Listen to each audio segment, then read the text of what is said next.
Hey there! Before we dive into tonight's journey, take a moment to like the video if you're enjoying what we do here, and let me know in the comments where you're listening from and what time it is for you. Now settle in, maybe adjust your pillow, and let's ease into tonight's exploration together. Picture this. You're a merchant in the 13th century, and someone offers you the chance to make more money than you've ever dreamed of. All you have to do is load up a caravan with silk, spices, and precious stones, then walk 4,000 miles across some of the most unforgiving terrain on Earth. Sounds simple enough, right? Well, congratulations. You've just signed your own death warrant. Welcome to the Silk Road, where fortunes were made and graves were dug in equal measure. When most people think of the Silk Road, they imagine romantic tales of exotic spices, shimmering fabrics, and cultural exchange. They picture Marco Polo sipping tea with Kublai Khan, or caravans of camels silhouetted against desert sunsets. It's a beautiful image, and it's not entirely wrong. But what history books often gloss over is the brutal reality that made these trade routes some of the most dangerous places on Earth for nearly 1,500 years. The Silk Road wasn't actually a single road at all. It was a sprawling network of trade routes stretching from the Mediterranean Sea all the way to the Pacific Ocean, connecting east and west through some of the most inhospitable landscapes imaginable. These weren't paved highways with rest stops and roadside assistance. These were dirt paths, mountain passes, and desert tracks where a wrong turn could mean death, and even a right turn offered no guarantees. The numbers alone should have been enough to deter anyone with a shred of common sense. Historians estimate that only about half of all merchants who set out on a complete Silk Road journey ever made it to their final destination. The other half, well, their bones littered the route like gruesome mile markers, picked clean by vultures and buried by shifting sands. And yet, despite these horrific odds, people kept coming. Because for those who survived, the rewards were beyond imagination. But survival required more than just luck. It demanded careful planning, ruthless pragmatism, and the kind of mental toughness that most of us today can't even comprehend. Every decision along the Silk Road was potentially life or death.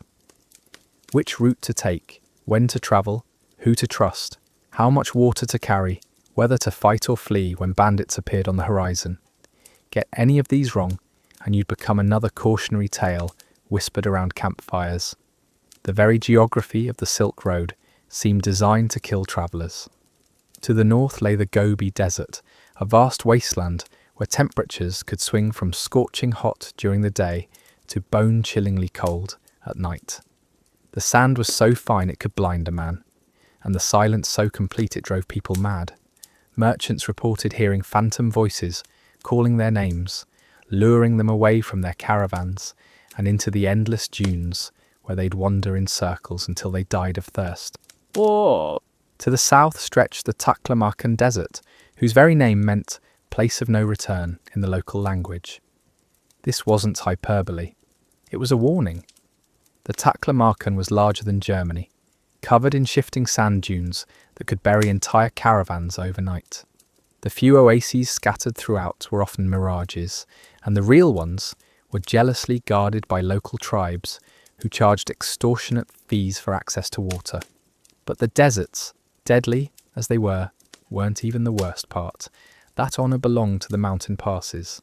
The Silk Road crossed some of the highest and most treacherous peaks in the world, including the Hindu Kush, the Pamirs, and the Karakoram Range.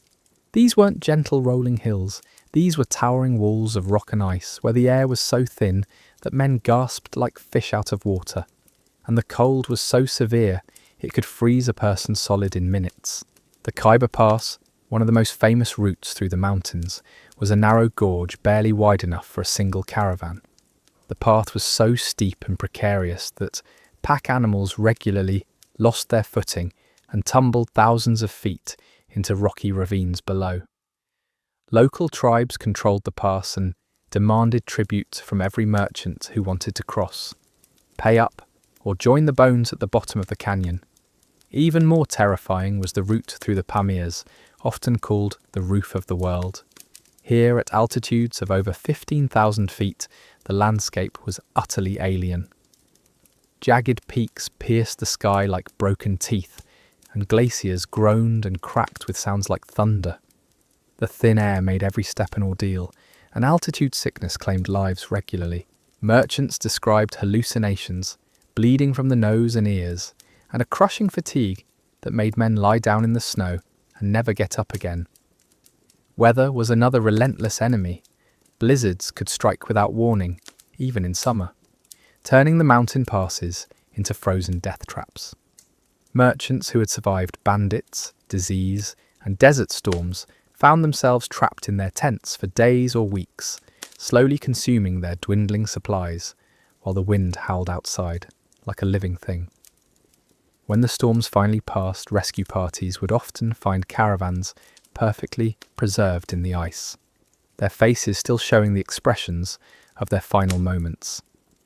But if the geography was trying to kill you, the climate was actively plotting your demise. The Silk Road crossed multiple climate zones, each with its own particular brand of misery. In the deserts, daytime temperatures could reach 130 degrees Fahrenheit, hot enough to cook an egg on a rock. Merchants wrapped themselves in layers of cloth, but the sun still found ways to burn exposed skin to blistering agony. Dehydration was a constant threat, and many travellers developed a condition where their tongues swelled so much they couldn't speak or swallow. At night, those same deserts became frozen wastelands. Temperatures could drop by 70 degrees or more, turning sweat-soaked clothing into sheets of ice. Merchants huddled around tiny fires, burning precious supplies just to keep from freezing to death. Many woke up to find their water supplies had turned solid, and their pack animals had died standing up, frozen stiff like statues. And then there were the sandstorms. These weren't gentle breezes carrying a bit of dust. These were walls of sand and grit that rose hundreds of feet into the air and moved across the landscape like living monsters. When a sandstorm hit, visibility dropped to zero instantly.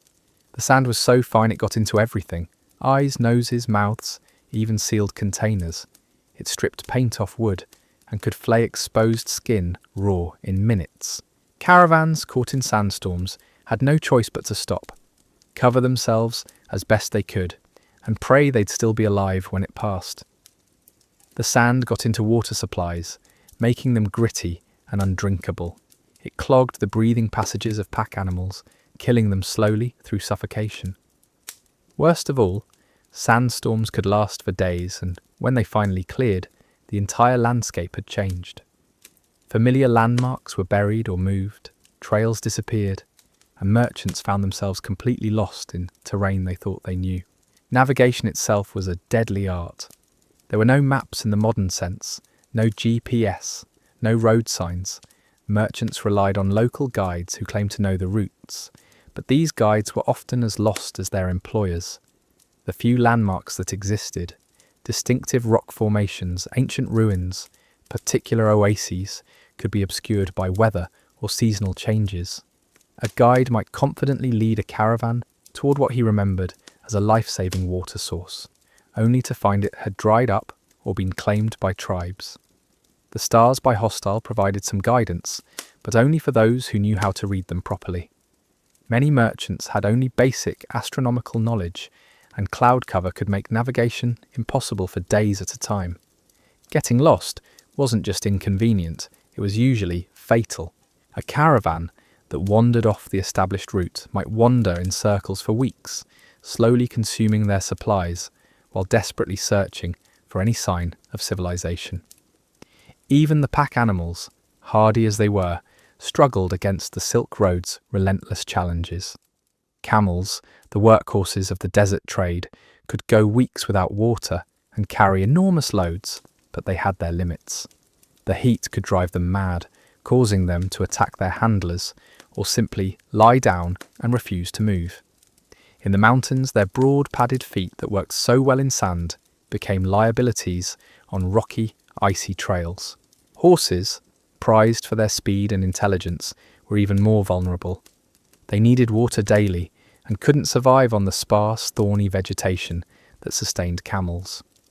In the high mountains, the thin air affected them severely, and many simply collapsed and died from exhaustion. Yaks used in the highest passes were tough but slow, and their thick coats made them miserable in desert heat. When pack animals died, it wasn't just a financial loss. It was often a death sentence for the merchants who depended on them. A dead camel meant hundreds of pounds of supplies that now had to be carried by hand or abandoned. A dead horse meant a merchant might have to walk hundreds of miles through hostile terrain. And dead animals couldn't be wasted. Their meat provided food, their hides became shelter, and their bones were used for tools. Nothing was left behind because nothing could be spared. The psychological toll was perhaps worse than the physical hardships. Imagine spending months walking across endless empty landscapes where the only sounds were the wind, the creaking of pack saddles, and the occasional cry of a scavenging bird. The isolation was crushing. Many merchants travelled in groups for safety, but even surrounded by companions, the vastness of the landscape made men feel utterly alone and insignificant. Sleep brought no relief. Merchants had to post guards every night, watching for bandits, wild animals, or signs of approaching storms. Even when exhausted, they slept fitfully, starting at every sound. The desert played tricks on tired minds. Men reported seeing cities on the horizon that weren't there, hearing music in the wind, or following phantom lights that led nowhere. The constant stress took its toll in other ways too. Merchants developed nervous tics, lost their appetites, or became obsessed with checking and rechecking their supplies. Some became paranoid, convinced their companions were plotting against them. Others fell into deep depressions, staring blankly at the endless landscape and speaking to no one for days at a time. And through all of this, they still had to conduct business. The Silk Road wasn't just about survival, it was about profit. Merchants had to negotiate prices, evaluate goods, make deals, and manage their finances while dealing with extreme physical and mental stress. A merchant who let exhaustion cloud his judgment might make a bad trade that would bankrupt him, assuming he lived long enough to worry about money. The goods themselves added another layer of complexity and danger. Silk, one of the most valuable commodities, was incredibly delicate. It could be ruined by moisture, torn by rough handling, or contaminated by dust and sand. Spices needed to be kept dry and protected from pests. Precious stones and metals attracted thieves and had to be hidden carefully. Even less valuable goods like tea or porcelain required constant attention to prevent spoilage or breakage. Every item in a merchant's inventory represented not just potential profit, but also weight that had to be carried, space that had to be allocated, and value that had to be protected. Too much cargo, and the pack animals would collapse. Too little, and the journey wouldn't be profitable enough to justify the risks. Getting the balance right required years of experience, and more than a little luck. But perhaps the most insidious danger of all was the way the Silk Road changed the people who travelled it. The constant exposure to death, the need to make ruthless decisions for survival, the months or years spent in harsh alien landscapes. All of this left permanent marks on even the strongest individuals. Many merchants who survived their first journey across the Silk Road were unrecognisable when they returned home. Their families spoke of men who had left as jovial traders and returned as hollow-eyed strangers who jumped at shadows and hoarded food like animals. The trauma of watching companions die, of making impossible choices about who to save and who to abandon, of surviving when others didn't, created deep psychological scars that never fully healed. Some merchants became obsessed with the trade routes, unable to settle back into normal life. They would pace their homes like caged animals, constantly planning their next journey, despite having sworn never to travel the Silk Road again. Others developed what we might now recognise as severe anxiety disorders, unable to sleep without checking their doors multiple times or panicking at the sight of storm clouds on the horizon. The social dynamics within caravans added yet another layer of deadly complexity. These weren't pleasure cruises with friendly fellow passengers. These were desperate business ventures where every person represented both potential help and potential threat.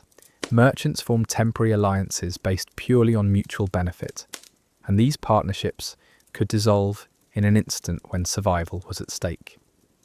Leadership of a caravan was a poisoned chalice. The caravan master held ultimate authority over route decisions, supply distribution, and conflict resolution. But with that power came crushing responsibility. When things went wrong, and they inevitably did, the blame fell squarely on the leader's shoulders. More than one caravan master was murdered by his own merchants when a bad decision led to disaster. Trust was a luxury that few could afford. Merchants slept with their most valuable goods used as pillows, and even then, they often woke to find items missing. Water theft was considered one of the most serious crimes on the trail, punishable by immediate expulsion from the group, which was essentially a death sentence. Yet it happened regularly, as desperation drove men to acts they never would have contemplated in civilized society. The language barriers created additional dangers that went far beyond simple miscommunication. The Silk Road connected dozens of different cultures, each with their own languages, customs, and unspoken rules. A gesture that was polite in one culture might be deeply offensive in another. A merchant who unknowingly violated local customs might find himself banned from trading posts, or worse, targeted for violence by outraged locals. Religious differences added another volatile element to an already explosive mix. The Silk Road connected Christian, Muslim, Buddhist, Zoroastrian, and countless other faith communities. Religious festivals, dietary restrictions, and worship practices created constant friction within caravans. Some merchants refused to travel with those of different faiths, believing they brought bad luck or divine punishment. Others used religious differences as excuses for discrimination or violence. Food was both sustenance and weapon on the Silk Road. Merchants carried dried meat, hard biscuits, rice, and other preserved foods that could survive the journey, but these rations were carefully calculated to last specific distances. Running short of food was often a death sentence, so merchants guarded their supplies jealously. Sharing food with struggling companions was seen as both an act of mercy and potentially suicidal generosity. The quality of food deteriorated steadily throughout long journeys. Grain became infested with insects, meat developed a rancid taste, and water grew stagnant and foul. Merchants learned to eat foods that would have disgusted them at home, choking down mouldy bread and maggoty rice because the alternative was starvation. Many developed chronic digestive problems from the poor diet and contaminated water. Scurvy was a constant threat on longer journeys, where fresh fruits and vegetables were impossible to obtain. Merchants' gums would swell and bleed, their teeth would loosen and fall out, and old wounds would reopen as their bodies slowly broke down from malnutrition. Some caravans carried dried limes or other preserved foods rich in vitamins, but these were expensive luxuries that many couldn't afford. The cooking process itself was fraught with danger. Fuel for fires was scarce in desert regions, forcing merchants to burn precious trade goods or even parts of their equipment to prepare hot meals. In areas with hostile tribes, the smoke from cooking fires could attract unwanted attention from raiders. Some groups resorted to eating cold, uncooked food for weeks at a time to avoid detection. Water management was perhaps the most critical skill for Silk Road survival, and getting it wrong meant certain death. Experienced merchants could judge the quality of water sources by subtle signs that novices would miss entirely. Clear, flowing streams might be contaminated with deadly minerals that would cause agonizing death within hours. Stagnant pools that looked disgusting might actually be safer to drink than pristine-looking springs. Water storage was an art form in itself. Merchants used leather bags, ceramic containers, and even animal bladders to carry their precious liquid supplies. But every container had its drawbacks. Leather bags could rot or be punctured by thorns. Ceramic vessels were fragile and heavy. Animal bladders gave the water a disgusting taste, and were prone to bursting at the worst possible moments. Rationing water required brutal mathematical precision. Too generous with the portions, and the entire caravan might die of thirst days before reaching the next water source. Too stingy, and people would collapse from a dehydration long before their supplies ran out. Caravan masters became experts at calculating exactly how much water each person and animal needed to survive, but their calculations were only as good as their knowledge of the route ahead.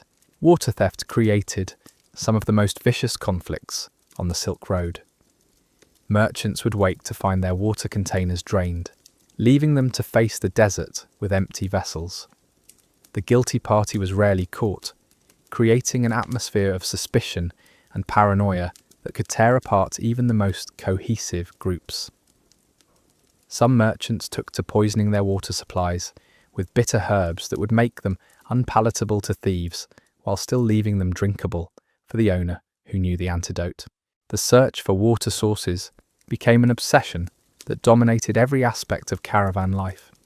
Merchants learned to read the landscape for subtle signs of underground water.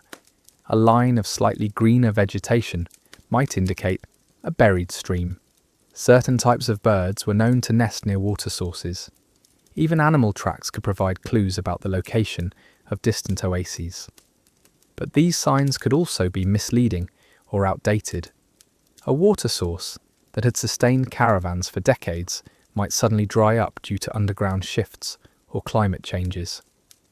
Merchants who confidently led their groups toward what they expected to be salvation instead found only cracked earth and the bleached bones of previous travellers who had made the same fatal miscalculation. The wildlife encountered along the Silk Road presented dangers that went far beyond simple predator attacks. Wolves, bears, and big cats were certainly threats, but they generally avoided large, well-armed caravans. More insidious were the smaller creatures that could kill without being seen or heard.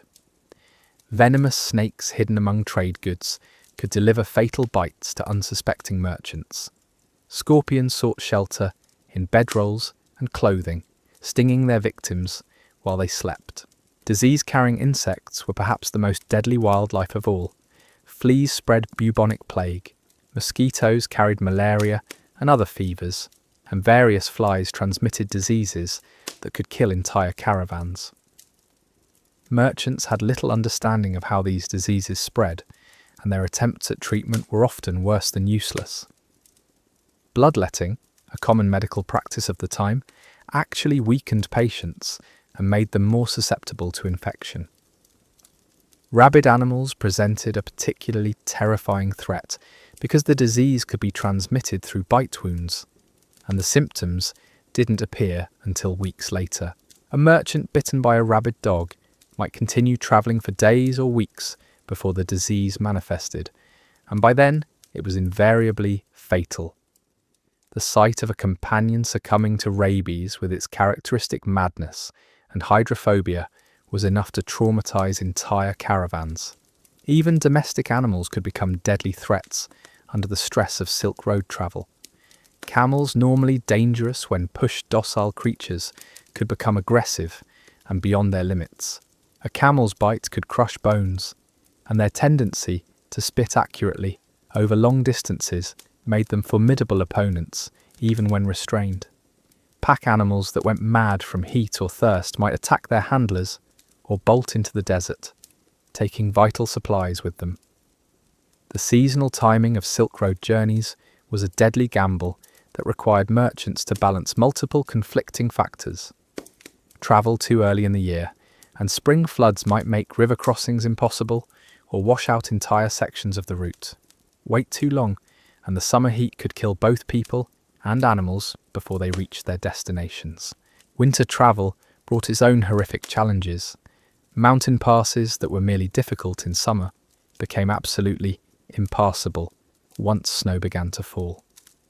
Merchants caught in high-altitude blizzards faced a choice between freezing to death in their shelters or abandoning their goods and fleeing to lower elevations.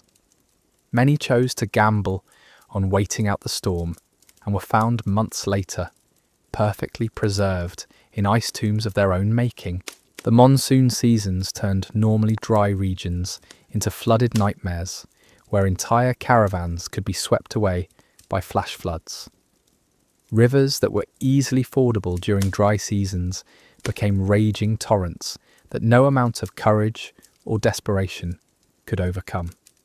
Merchants learned to read weather patterns like their lives depended on it, because they did, but even experienced travellers could be caught off guard by unexpected seasonal variations. Spring brought its own unique dangers as melting snow and ice created unstable conditions in mountain passes.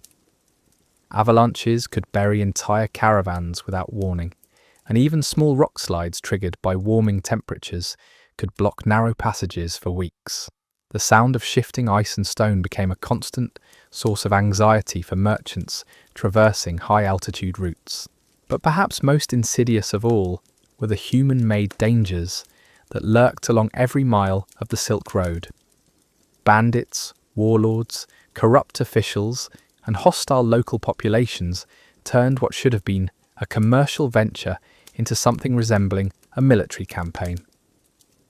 Every encounter with other humans was potentially deadly, and merchants developed a paranoid mindset that saw threats in every stranger's smile. The economics of banditry made certain sections of the Silk Road virtually impassable without paying tribute or hiring armed escorts. Raiders knew exactly which goods were most valuable and where merchants were likely to be carrying the largest amounts of cash or precious items. They established semi-permanent camps near water sources or narrow passes where caravans had no choice but to stop or slow down. Some bandits were organised into sophisticated criminal enterprises with networks of informants, carefully planned operations, and even corrupt officials on their payrolls. These weren't desperate men making opportunistic attacks. They were professionals who studied caravan movements, identified the most profitable targets, and struck with military precision. The corruption ran so deep that sometimes it was impossible to tell where legitimate government ended and organised crime began. Tax collectors demanded bribes that exceeded the official taxes. Border guards confiscated goods under the pretense of inspection and never returned them. Military commanders who were supposed to protect trade routes instead extorted protection money from the very merchants they claimed to serve. Local rulers along the Silk Road had learned to view passing caravans as mobile treasure chests. They imposed arbitrary taxes, invented new regulations on the spot, and changed the rules whenever it suited their financial interests. A arrived merchant might at a city expecting to pay a standard trade fee, only to discover that a new tariff had been implemented that morning, or that his particular type of goods now required special permits that could only be obtained through expensive intermediaries. The legal systems in different regions were bewildering mazes of contradictory laws and customs. What was perfectly legal in one kingdom might be punishable by death in the next. Merchants found themselves accused of crimes they didn't even know existed, facing trials conducted in languages they couldn't understand, with legal procedures that seemed designed more to extract bribes than to dispense justice. Religious authorities could be just as dangerous as secular ones.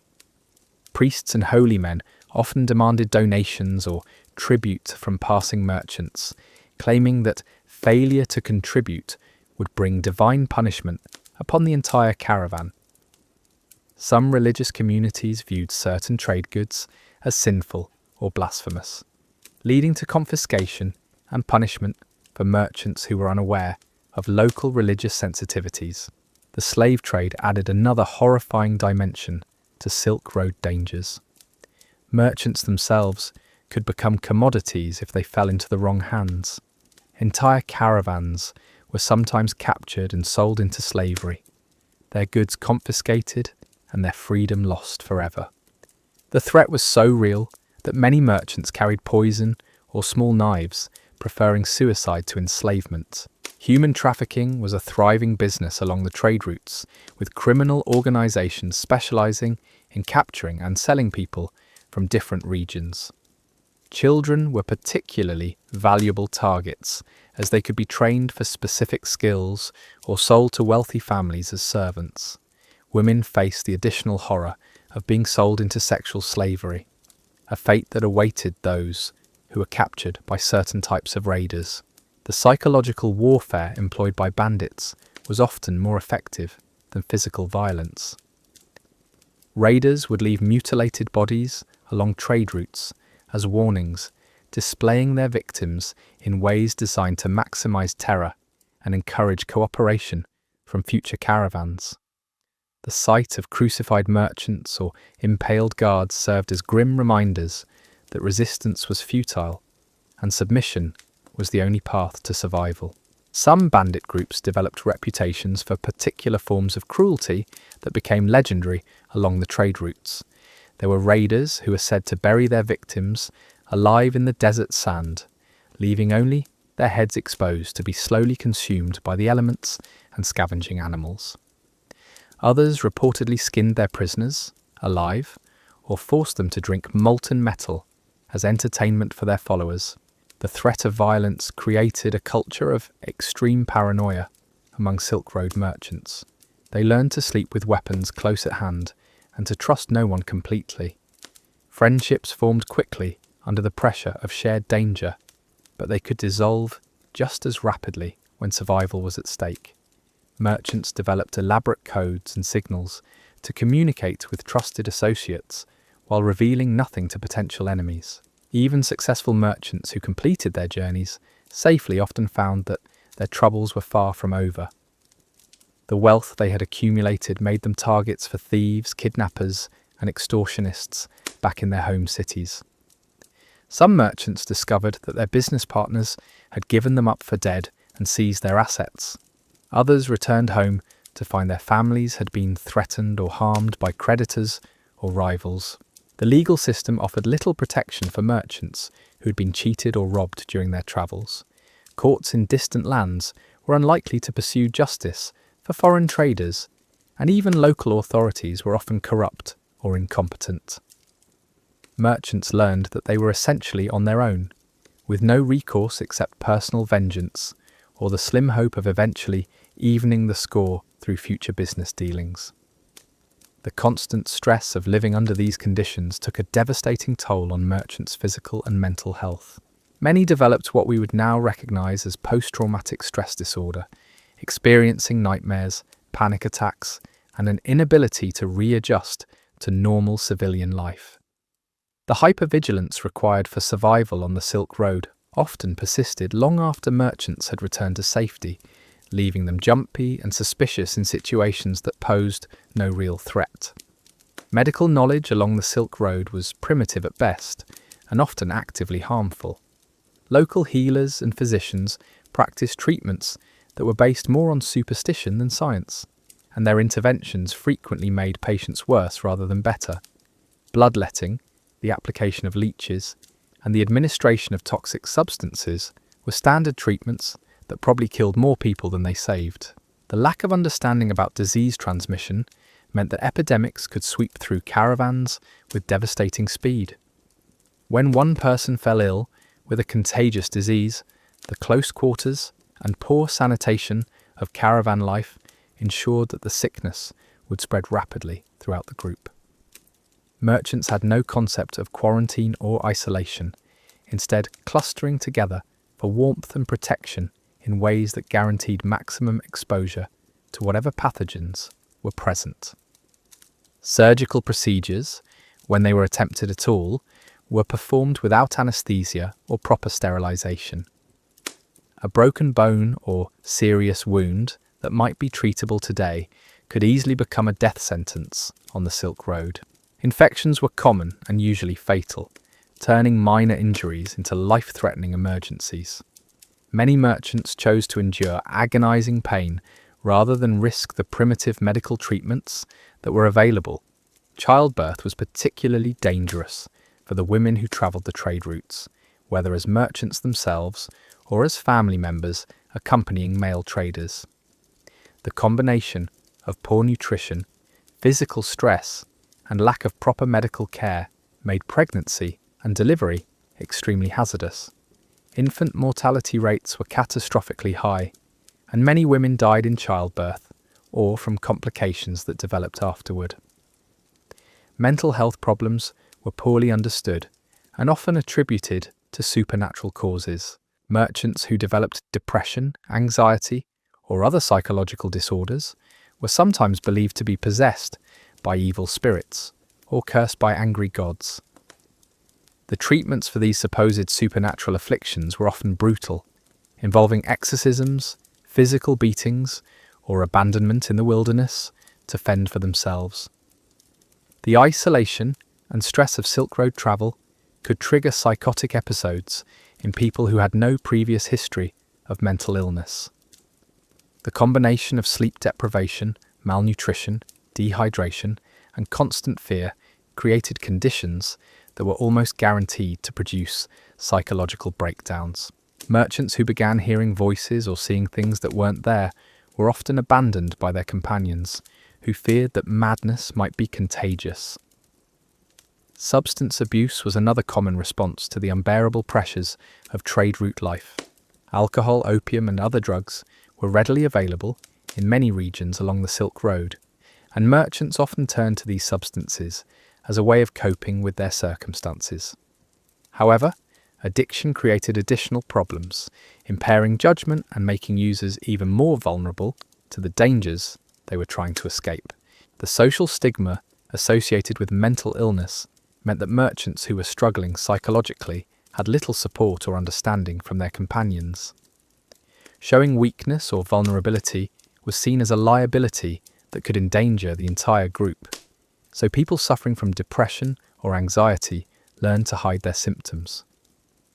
This isolation and lack of support often made their conditions worse, creating a vicious cycle of deteriorating mental health. Sleep disorders were endemic among Silk Road travellers, created by the combination of physical discomfort, constant vigilance, and irregular schedules. Merchants learned to catnap whenever possible, but deep restorative sleep was almost impossible under the conditions they faced. Chronic sleep deprivation led to impaired decision-making, increased accident rates, and greater susceptibility to both physical illness and mental breakdown.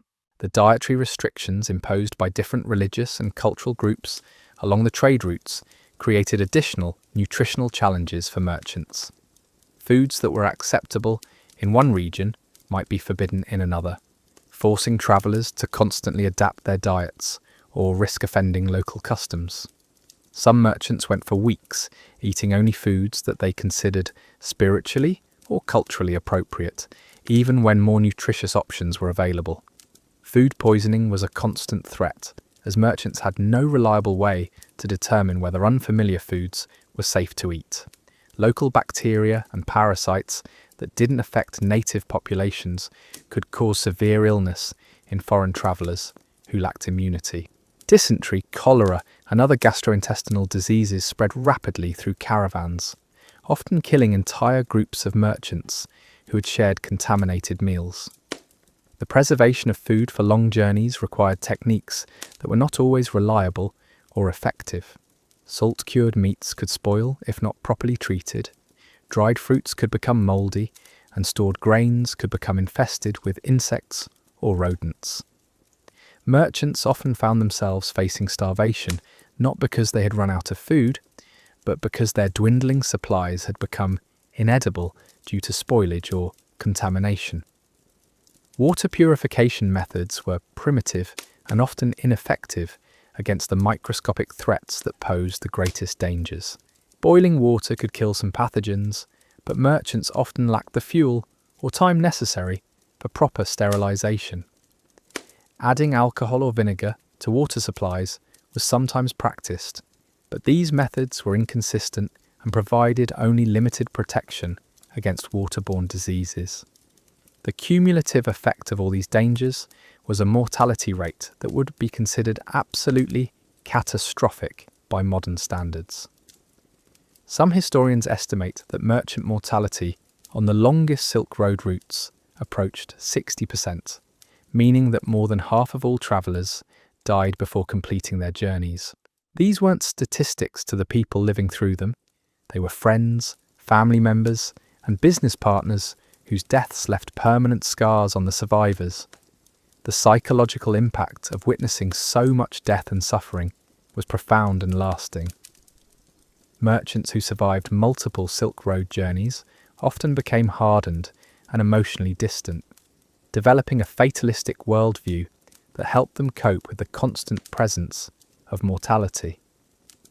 They learned to form shallow relationships that could be easily severed when death inevitably intervened, protecting themselves from the pain of repeated loss. Yet despite all these horrors, the Silk Road continued to attract new merchants and adventurers for more than a millennium.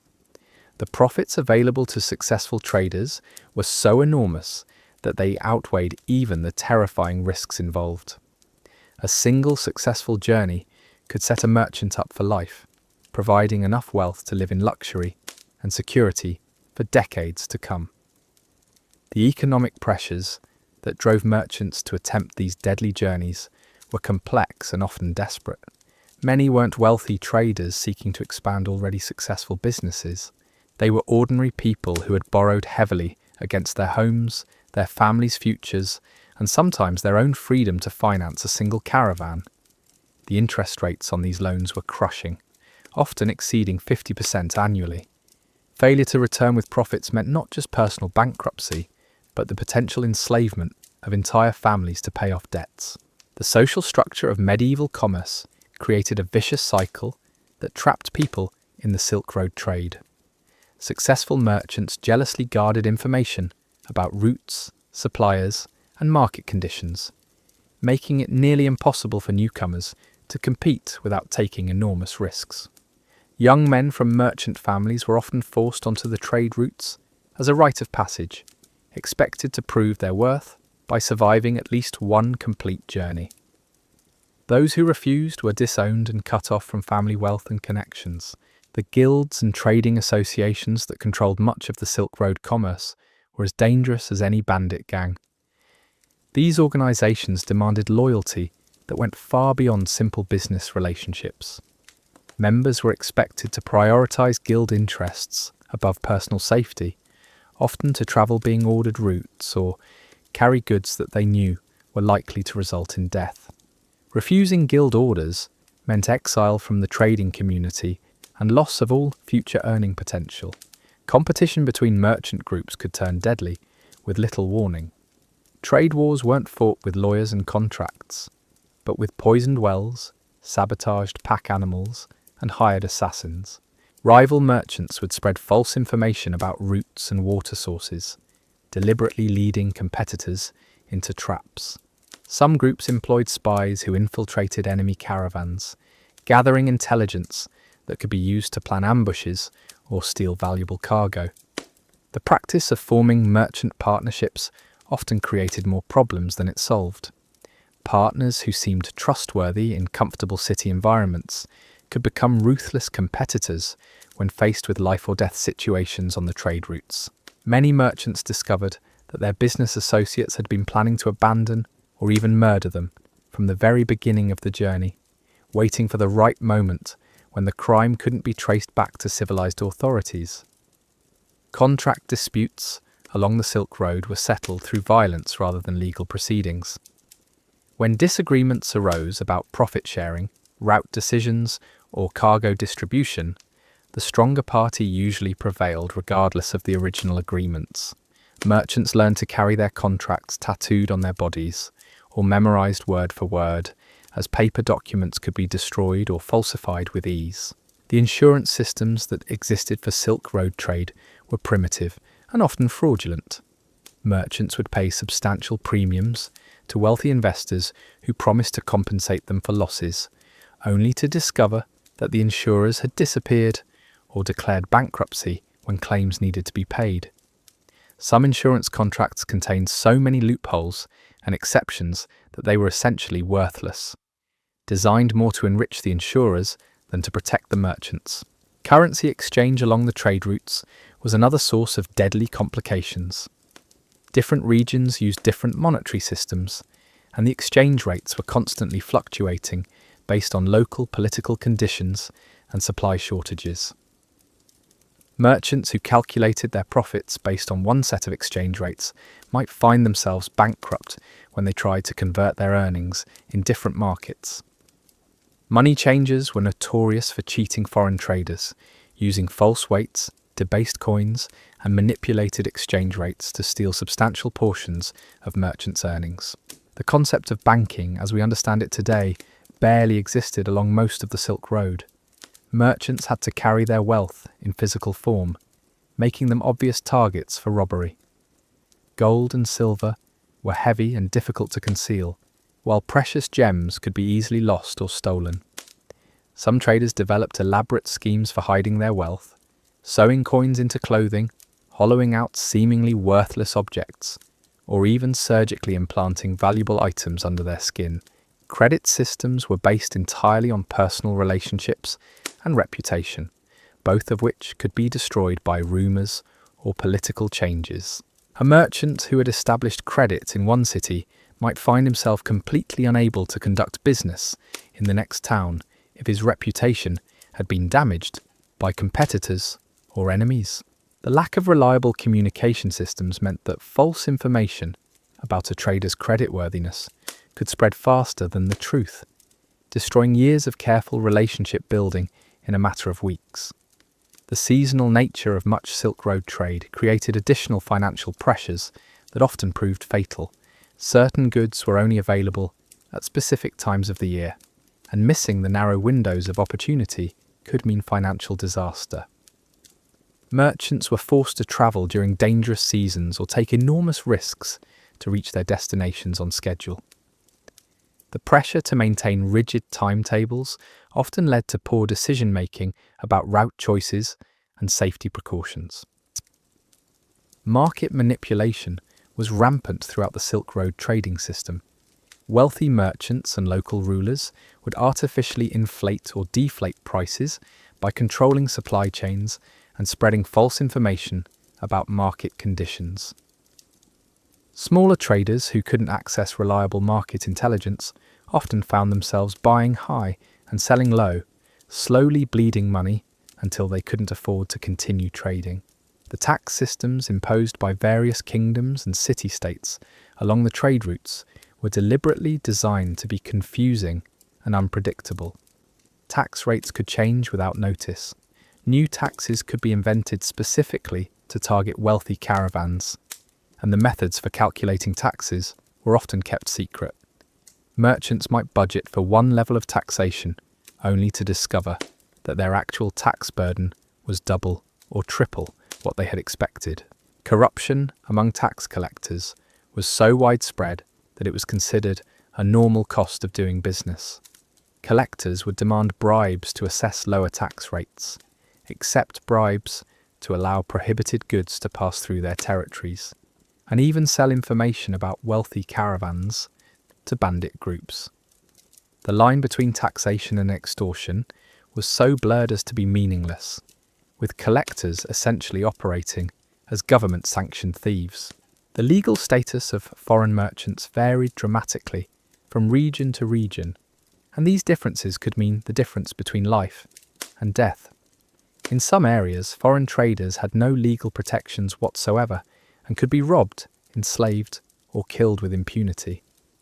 Other regions offered theoretical protection, but required merchants to navigate complex legal systems that they didn't understand, often represented by lawyers who were working for their opponents.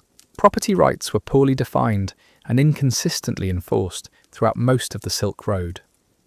Merchants might arrive at their destinations to find that their goods had been confiscated by local authorities, stolen by warehouse operators, or claimed by creditors of their local business partners. The concept of international law existed only in the most rudimentary form, and merchants from one country had little recourse when cheated by citizens of another. The diplomatic relationships between various kingdoms and empires along the Silk Road were constantly shifting, and these changes could instantly transform profitable trade routes into death traps. War between two regions might cut off access to crucial markets, while peace treaties might open up new opportunities that required rapid action to exploit.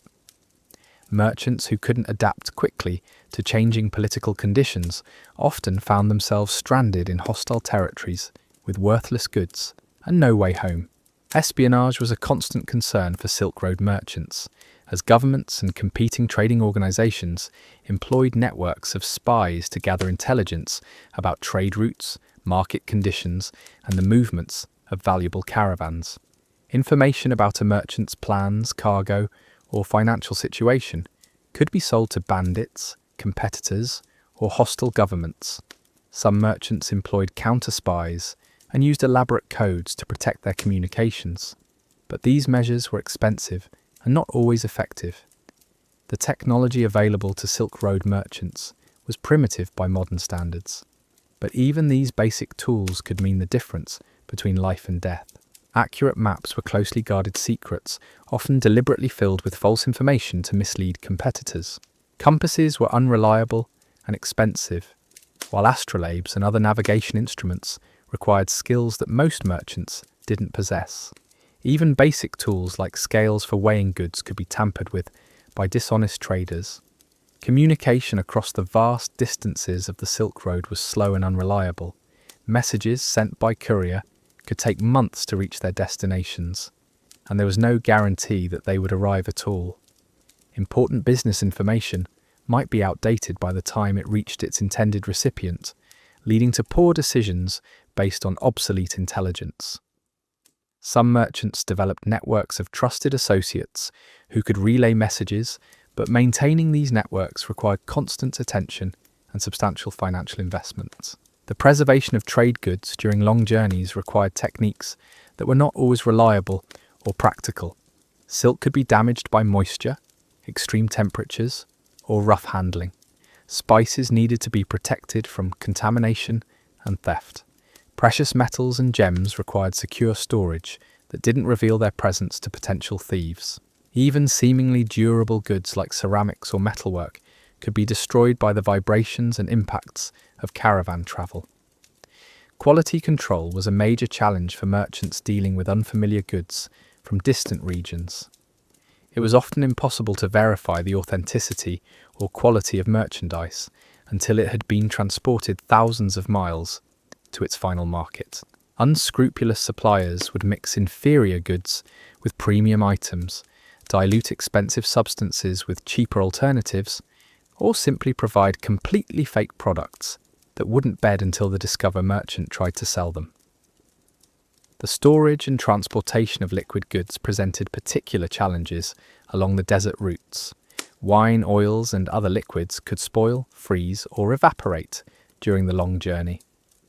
The containers used to transport these goods were heavy and fragile, adding to the overall weight of caravans while increasing the risk of total loss if they were damaged. Some merchants specialized in transporting liquid goods, developing techniques for preservation and protection that they guarded as trade secrets. Livestock trading added another layer of complexity and danger to Silk Road commerce. Animals could become sick, injured, or die during transport, representing not just financial loss, but also the loss of transportation capacity. Caring for animals during desert crossings required additional water and feed, further straining already limited supplies. Some animals, particularly horses and exotic species, were so valuable that they attracted thieves and raiders specifically targeting livestock caravans. The breeding and training of pack animals was a specialized skill that many merchants lacked. Poorly trained animals could bolt during storms, attack their handlers when stressed, or simply refuse to move at critical moments. The selection of appropriate animals for specific routes required knowledge that took years to acquire, and mistakes in animal selection could doom entire expeditions before they even left their home cities. Veterinary knowledge along the Silk Road was even more primitive than human medicine. When pack animals became ill or injured, merchants had few options beyond abandoning them or attempting crude treatments that often made the problems worse. The loss of key animals during a journey could force merchants to abandon valuable cargo or continue with dangerously overloaded remaining animals. The social hierarchy within caravans was rigidly enforced and often based more on survival skills than on wealth or social status. Merchants who couldn't contribute to the group's survival might find themselves abandoned or relegated to the most dangerous positions in the caravan. Leadership positions were constantly contested, with successful navigation decisions elevating some merchants, while navigation failures could result in immediate loss of authority or even exile from the group. The cultural differences between merchants from various regions created constant friction within caravans. Religious practices, dietary restrictions, and social customs could conflict in ways that threatened group cohesion. Some merchants refused to travel with those of different faiths or ethnic backgrounds, believing that diversity brought bad luck or divine punishment. These prejudices often proved fatal when they prevented effective cooperation during emergencies. Language barriers made communication within multinational caravans extremely difficult. Important safety information might be misunderstood or not communicated at all, leading to accidents and poor decision-making. The development of trade languages and basic sign systems helped somewhat, but complex negotiations or emergency planning remained challenging when participants couldn't communicate effectively. The role of women in Silk Road trade was limited and dangerous. Female merchants faced additional risks, including sexual assault, kidnapping for slavery, and discrimination in business dealings. Women who travelled the trade routes often disguised themselves as men or travelled under the protection of male relatives or business partners. Even then, their safety was never guaranteed, and many women who attempted to participate in Silk Road commerce simply disappeared without a trace. Children who accompanied trading families faced their own unique dangers. They were vulnerable to disease, accidents, and kidnapping, while also representing additional mouths to feed and bodies to protect. Some merchant families sent their children ahead to destination cities or left them behind with relatives, but these separations could last for years and often became permanent when parents died during their journeys. The education and training required to become a successful Silk Road merchant was extensive and dangerous. Apprentices learned by accompanying experienced traders on actual journeys, meaning that their education consisted of exposure to all the same risks that killed seasoned professionals. Many young people who started as merchant apprentices never lived to complete their training, and those who survived often bore physical and psychological scars that marked them for life. The retirement plans for Silk Road merchants were grim and uncertain. Those who survived long enough to accumulate significant wealth often found that their money couldn't buy safety or security in their later years. Former merchants became targets for kidnapping and extortion, while their knowledge of trade routes made them valuable to competitors and criminals.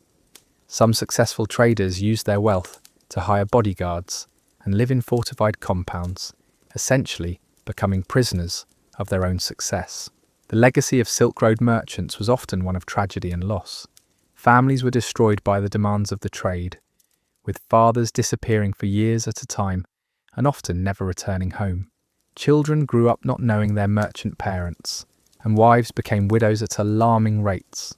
The wealth that survivors accumulated often came at the cost of everything else that made life meaningful.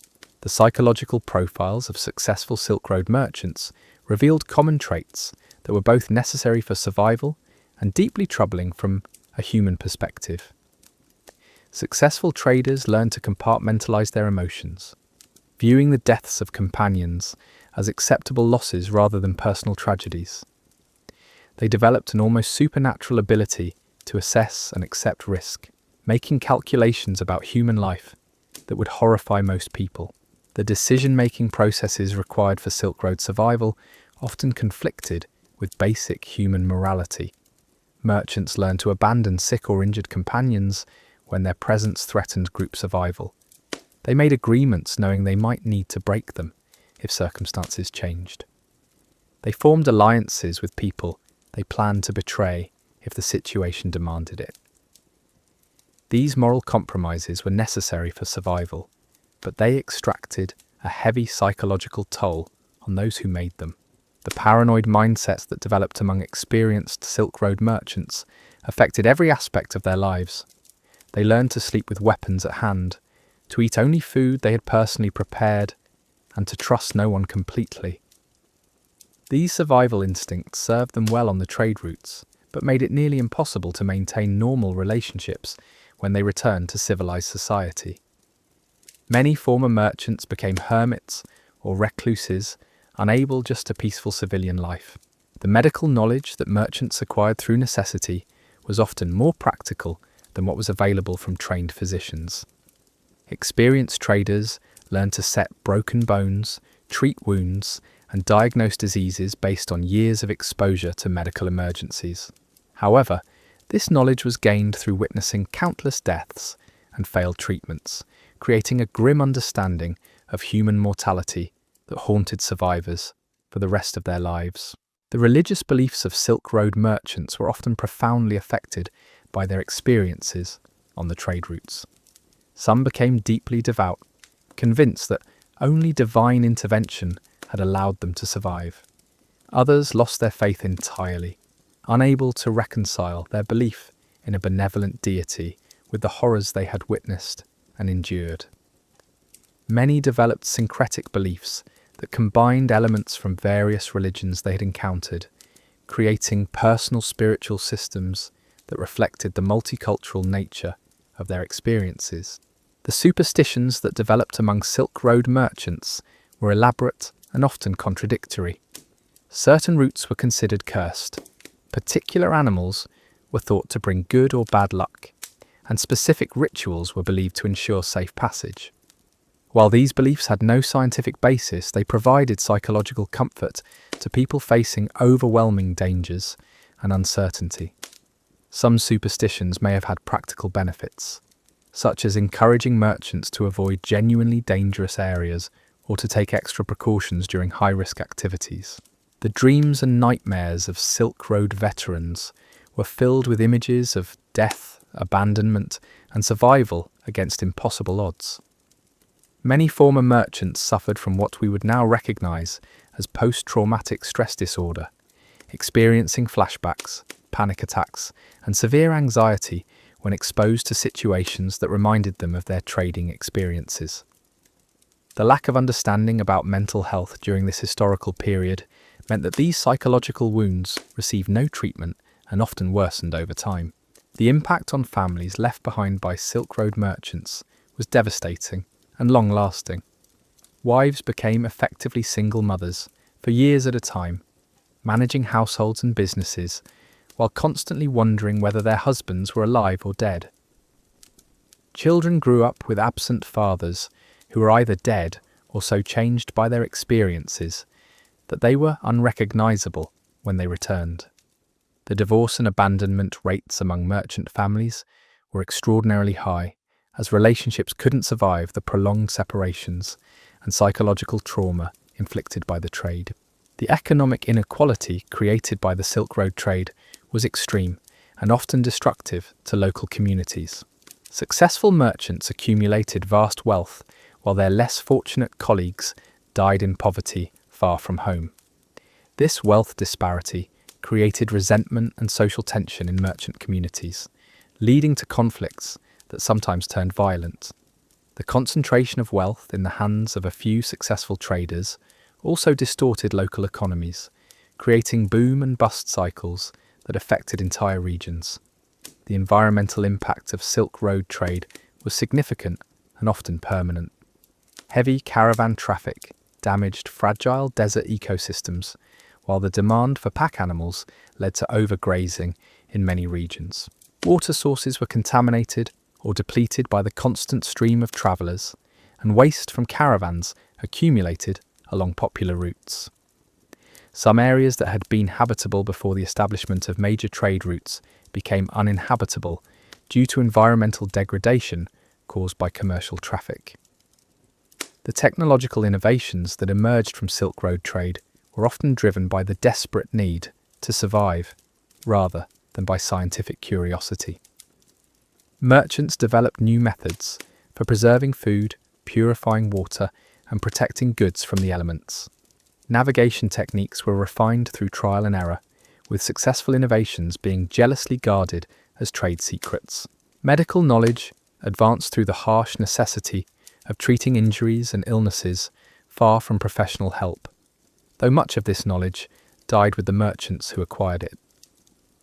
The cultural exchange that occurred along the Silk Road was often superficial and distorted by the commercial context in which it took place.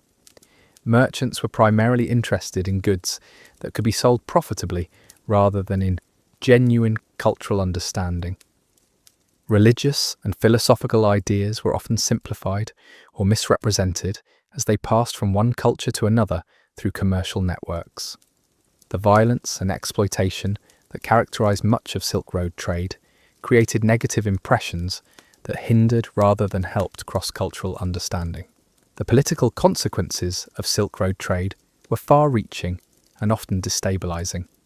The wealth generated by successful trade routes gave enormous power to those who controlled them, leading to conflicts between kingdoms and empires seeking to dominate lucrative passages.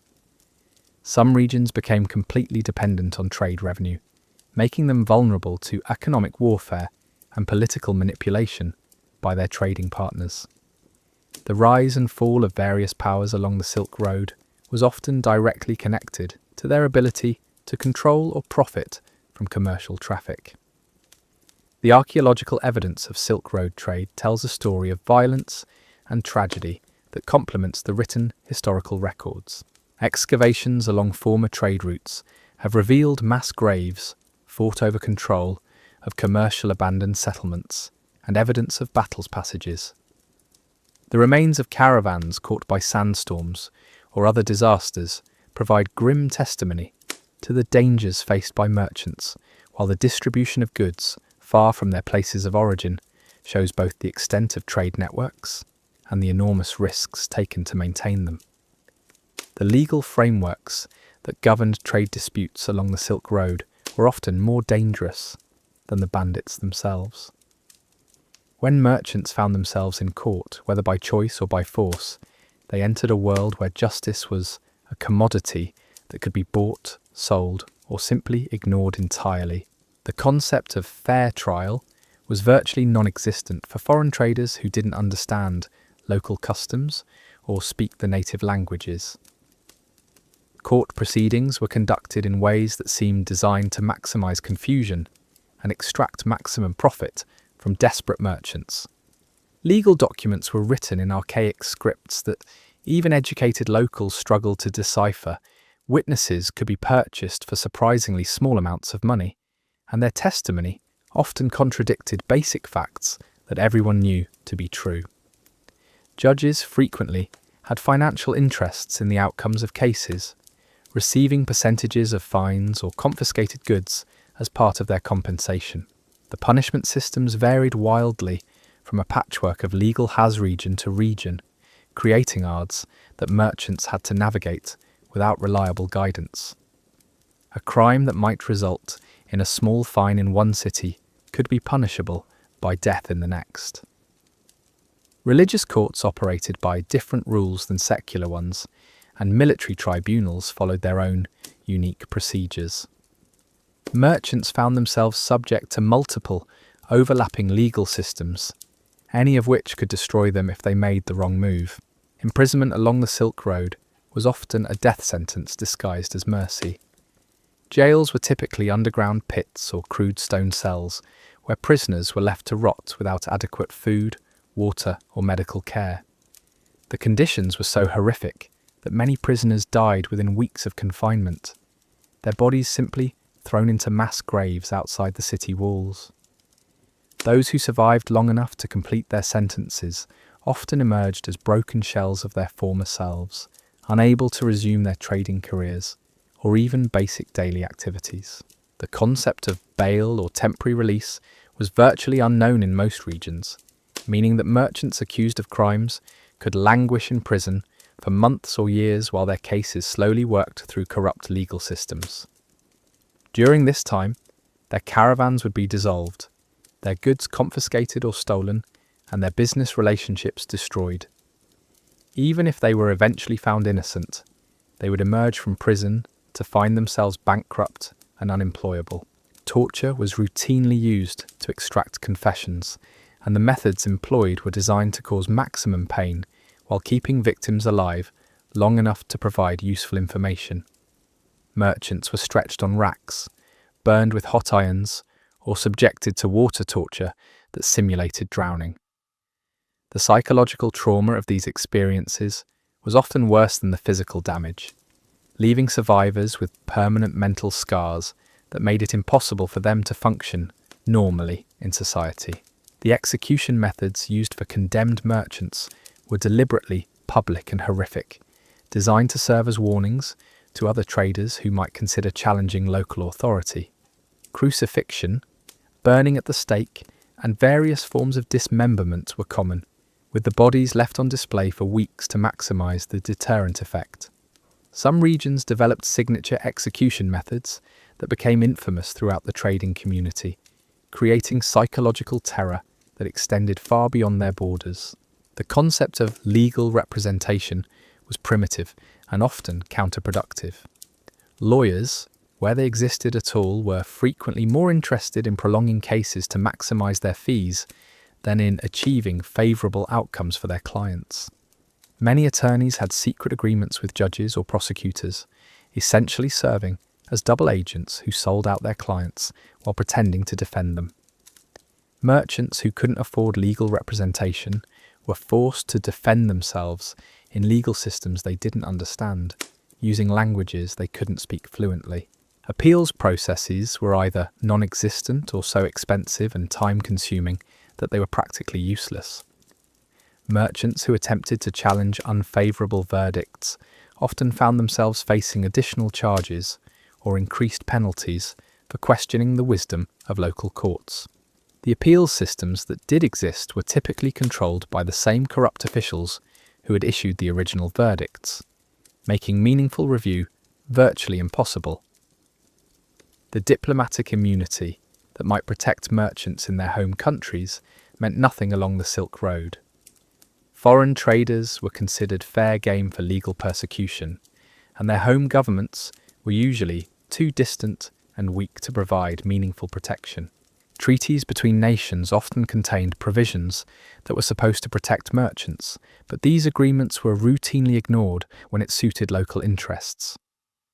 Diplomatic protests might be filed, but they typically arrived months after the merchants in question had already been executed or permanently disappeared. The documentation required for legal proceedings was often impossible for merchants to obtain or maintain during their travels. Contracts written in one language might not be recognized in courts that operated in different languages. Seals and signatures that were legally binding in one region might be considered fraudulent in another. The paper or parchment used for important documents could deteriorate during desert crossings, rendering crucial legal protections worthless when they were most needed. Identity verification was another major legal challenge for travelling merchants. Without modern identification systems, proving who you were or where you came from often required witnesses who might be thousands of miles away or already dead. Merchants could be accused of being spies, escaped criminals, or imposters simply because they couldn't provide satisfactory proof of their identities. Some traders carried elaborate documentation, including detailed genealogies and testimonials from religious authorities, but these could be lost, stolen, or dismissed as forgeries. The statute of limitations for various crimes was either extremely long or non-existent in many regions, meaning that merchants could be held responsible for alleged offences committed years earlier in distant locations. Accusations could follow traders across continents, surfacing at the worst possible moments to destroy carefully planned business ventures. Some merchants found themselves answering for the crimes of their fathers or business partners, held collectively responsible for offences they had no knowledge of or involvement in. Property seizure was a common tactic used by corrupt officials to enrich themselves at merchants' expense. Goods could be confiscated under various pretexts, including unpaid taxes, violation of import restrictions, or suspicion of criminal activity. Once seized, merchandise typically disappeared into private collections or black markets, with officials claiming it had been destroyed or lost. The legal processes for recovering confiscated property were so complex and expensive that most merchants simply wrote off their losses rather than pursuing hopeless legal battles. The marriage and family laws in different regions created additional legal hazards for merchants who travelled with spouses or children. Polygamy might be legal in one area, but punishable by death in another. Women who are considered legally independent in their home countries might be treated as property in regions with different legal traditions. Children could be seized and enslaved if their parents were found guilty of certain crimes, creating additional leverage that corrupt officials used to extort money from desperate families. Religious law often superseded civil law in many regions, creating a parallel legal system that merchants had to navigate alongside secular courts. Religious authorities could impose their own punishments for violations of spiritual laws, and these sentences often included confiscation of property or physical penalties. Merchants who were ignorant of local religious customs might commit serious offences without realising it, finding themselves subject to religious tribunals that operated by completely different rules than civil courts. The banking and credit laws that governed commercial transactions were inconsistent and often contradictory between different regions. Debt collection practices ranged from civil lawsuits to violent enforcement by private armies. Interest rates that were legal in one area might be considered usury in another, making previously legitimate business arrangements suddenly criminal. Merchants could find themselves owing impossible sums due to compound interest calculations or currency fluctuations that they hadn't anticipated when making their original agreements. Contract enforcement was perhaps the most frustrating legal challenge faced by Silk Road merchants. Agreements that seemed ironclad in one legal system might be completely unenforceable in another. Business partners could simply move to different jurisdictions to escape their obligations, leaving merchants with worthless contracts and no recourse. The legal systems were so fragmented that even successful lawsuits in one region couldn't be enforced in others, making international commerce a constant gamble. The concept of corporate responsibility was virtually unknown, meaning that merchants were personally liable for all debts and obligations of their businesses. There was no legal protection for personal assets when business ventures failed, and families could be held responsible for the debts of deceased merchants. This personal liability extended to crimes committed by employees or business partners, making merchants potentially responsible for actions they had no knowledge of or control over. Customs and tariff laws changed frequently, and without notice, often retroactively applied to goods that were already in transit. Merchants might load their caravans according to one set of regulations, only to discover that new rules had been implemented while they were travelling, making their goods illegal or subject to confiscatory taxation. The customs officials who enforced these laws often had financial incentives to interpret regulations in ways that maximised revenue, leading to arbitrary and unpredictable enforcement. The licensing requirements for conducting trade varied dramatically between regions and were often used as tools for extortion rather than legitimate regulation. Merchants might need dozens of different permits and licenses to conduct business along a single trade route, each issued by different authorities with their own fees and requirements. These licenses could be revoked at any time for minor infractions or simply to create opportunities for bribery. Intellectual property laws were non-existent in most regions, but the practical enforcement of trade secrets was often violent and deadly. Merchants who discovered valuable information about new trade routes, market conditions, or production techniques might find themselves targeted for kidnapping or murder by competitors seeking to steal their knowledge. The lack of legal protection for intellectual property meant that innovation and discovery were protected only by secrecy and force. The legal status of different types of goods created complex webs of regulation that merchants had to navigate carefully. Items that were perfectly legal to own might become contraband when transported across certain borders. Religious artifacts could be considered sacred in one region and blasphemous in another. Even basic trade goods, like spices or textiles, might be subject to complex regulations that varied by season, political conditions, or the whims of local authorities. Environmental laws, while primitive, could still create legal hazards for merchants whose activities damaged local resources. Overgrazing by caravan animals, contamination of water sources, or damage to sacred sites could result in severe penalties, including banishment or execution. These laws were often enforced selectively, with foreign merchants facing harsher punishments than local residents for similar offences.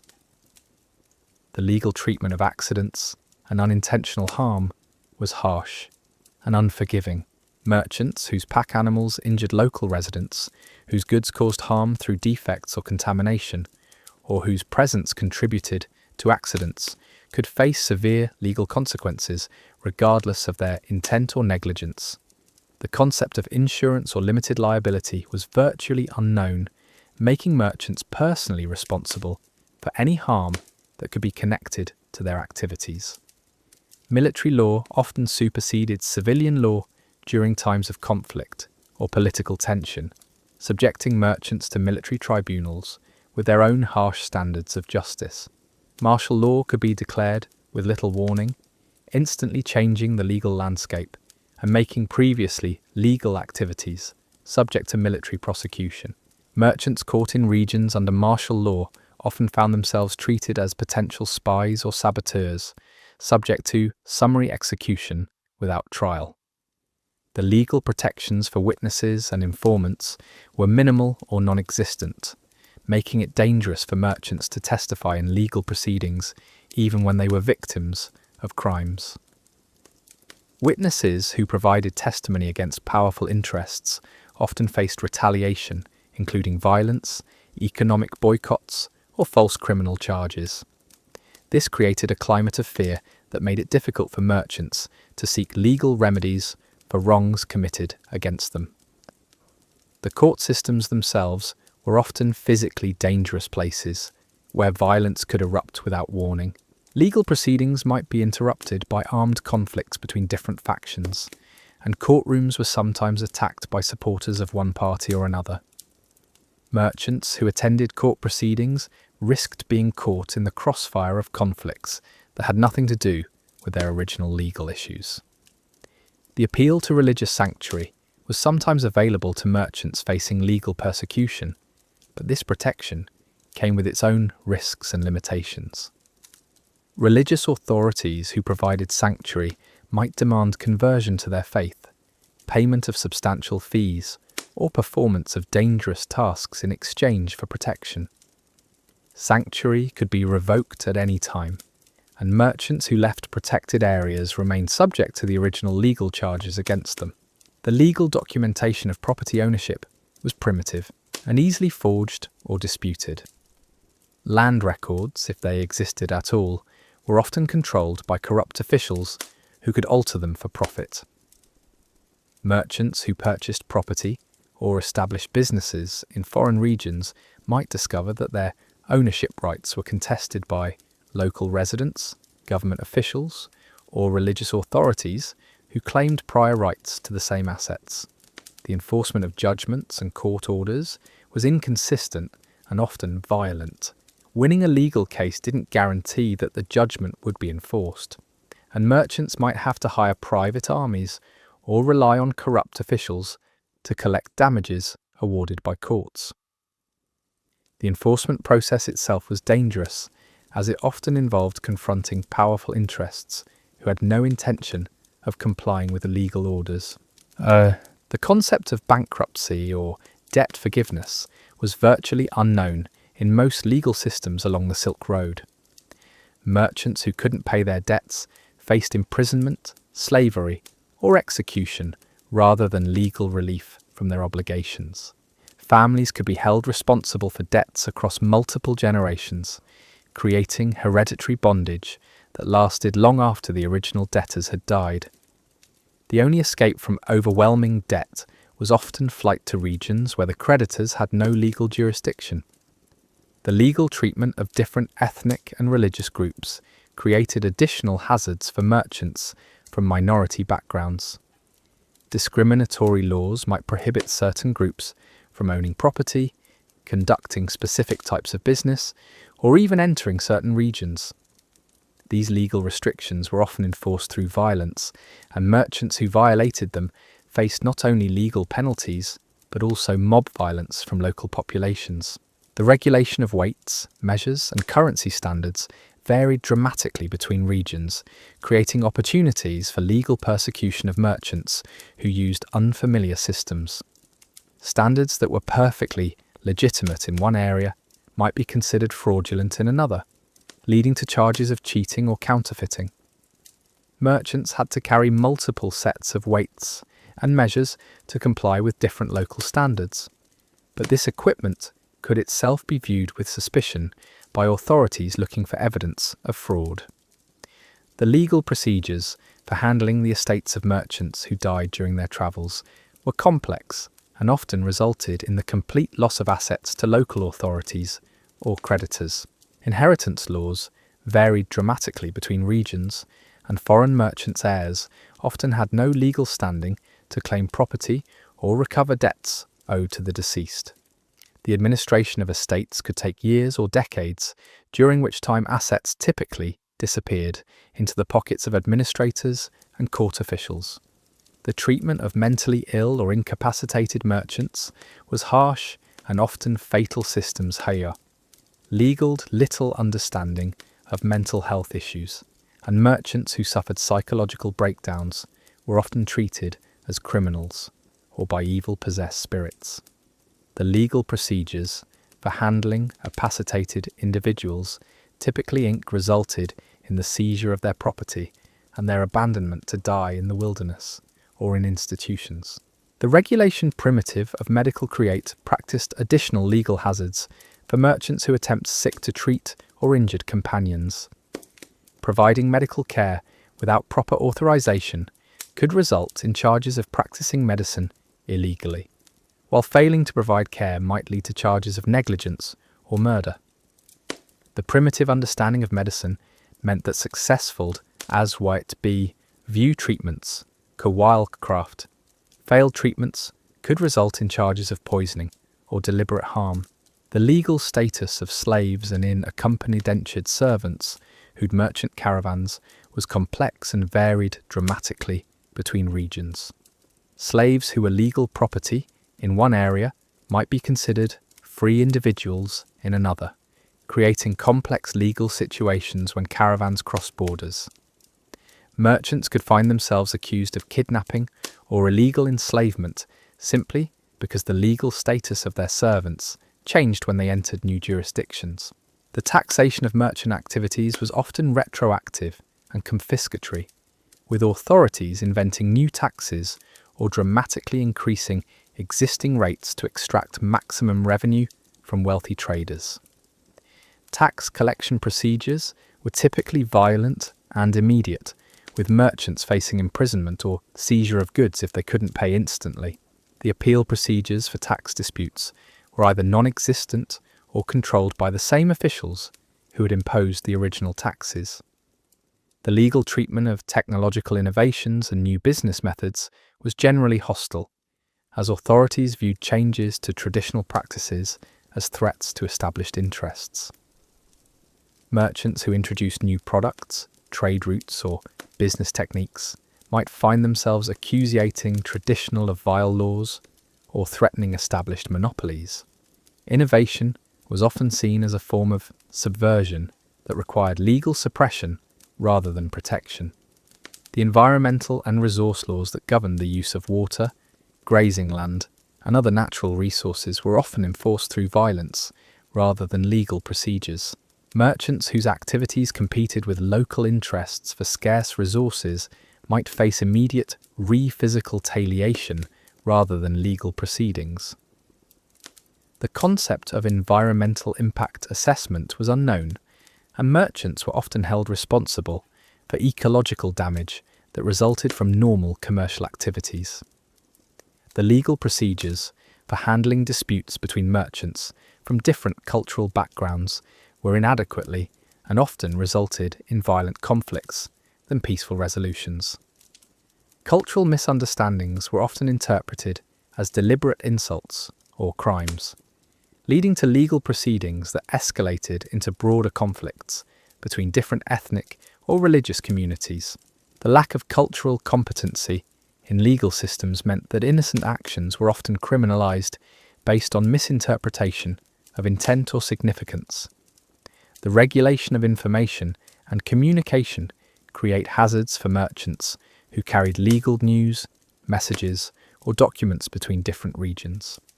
Authorities often viewed merchants as potential spies or subversives, and possession of certain types of information could result in charges of espionage or treason. Even innocent business correspondence could be interpreted as coded messages or evidence of criminal conspiracy, leading to severe legal penalties for merchants who were simply conducting legitimate commerce.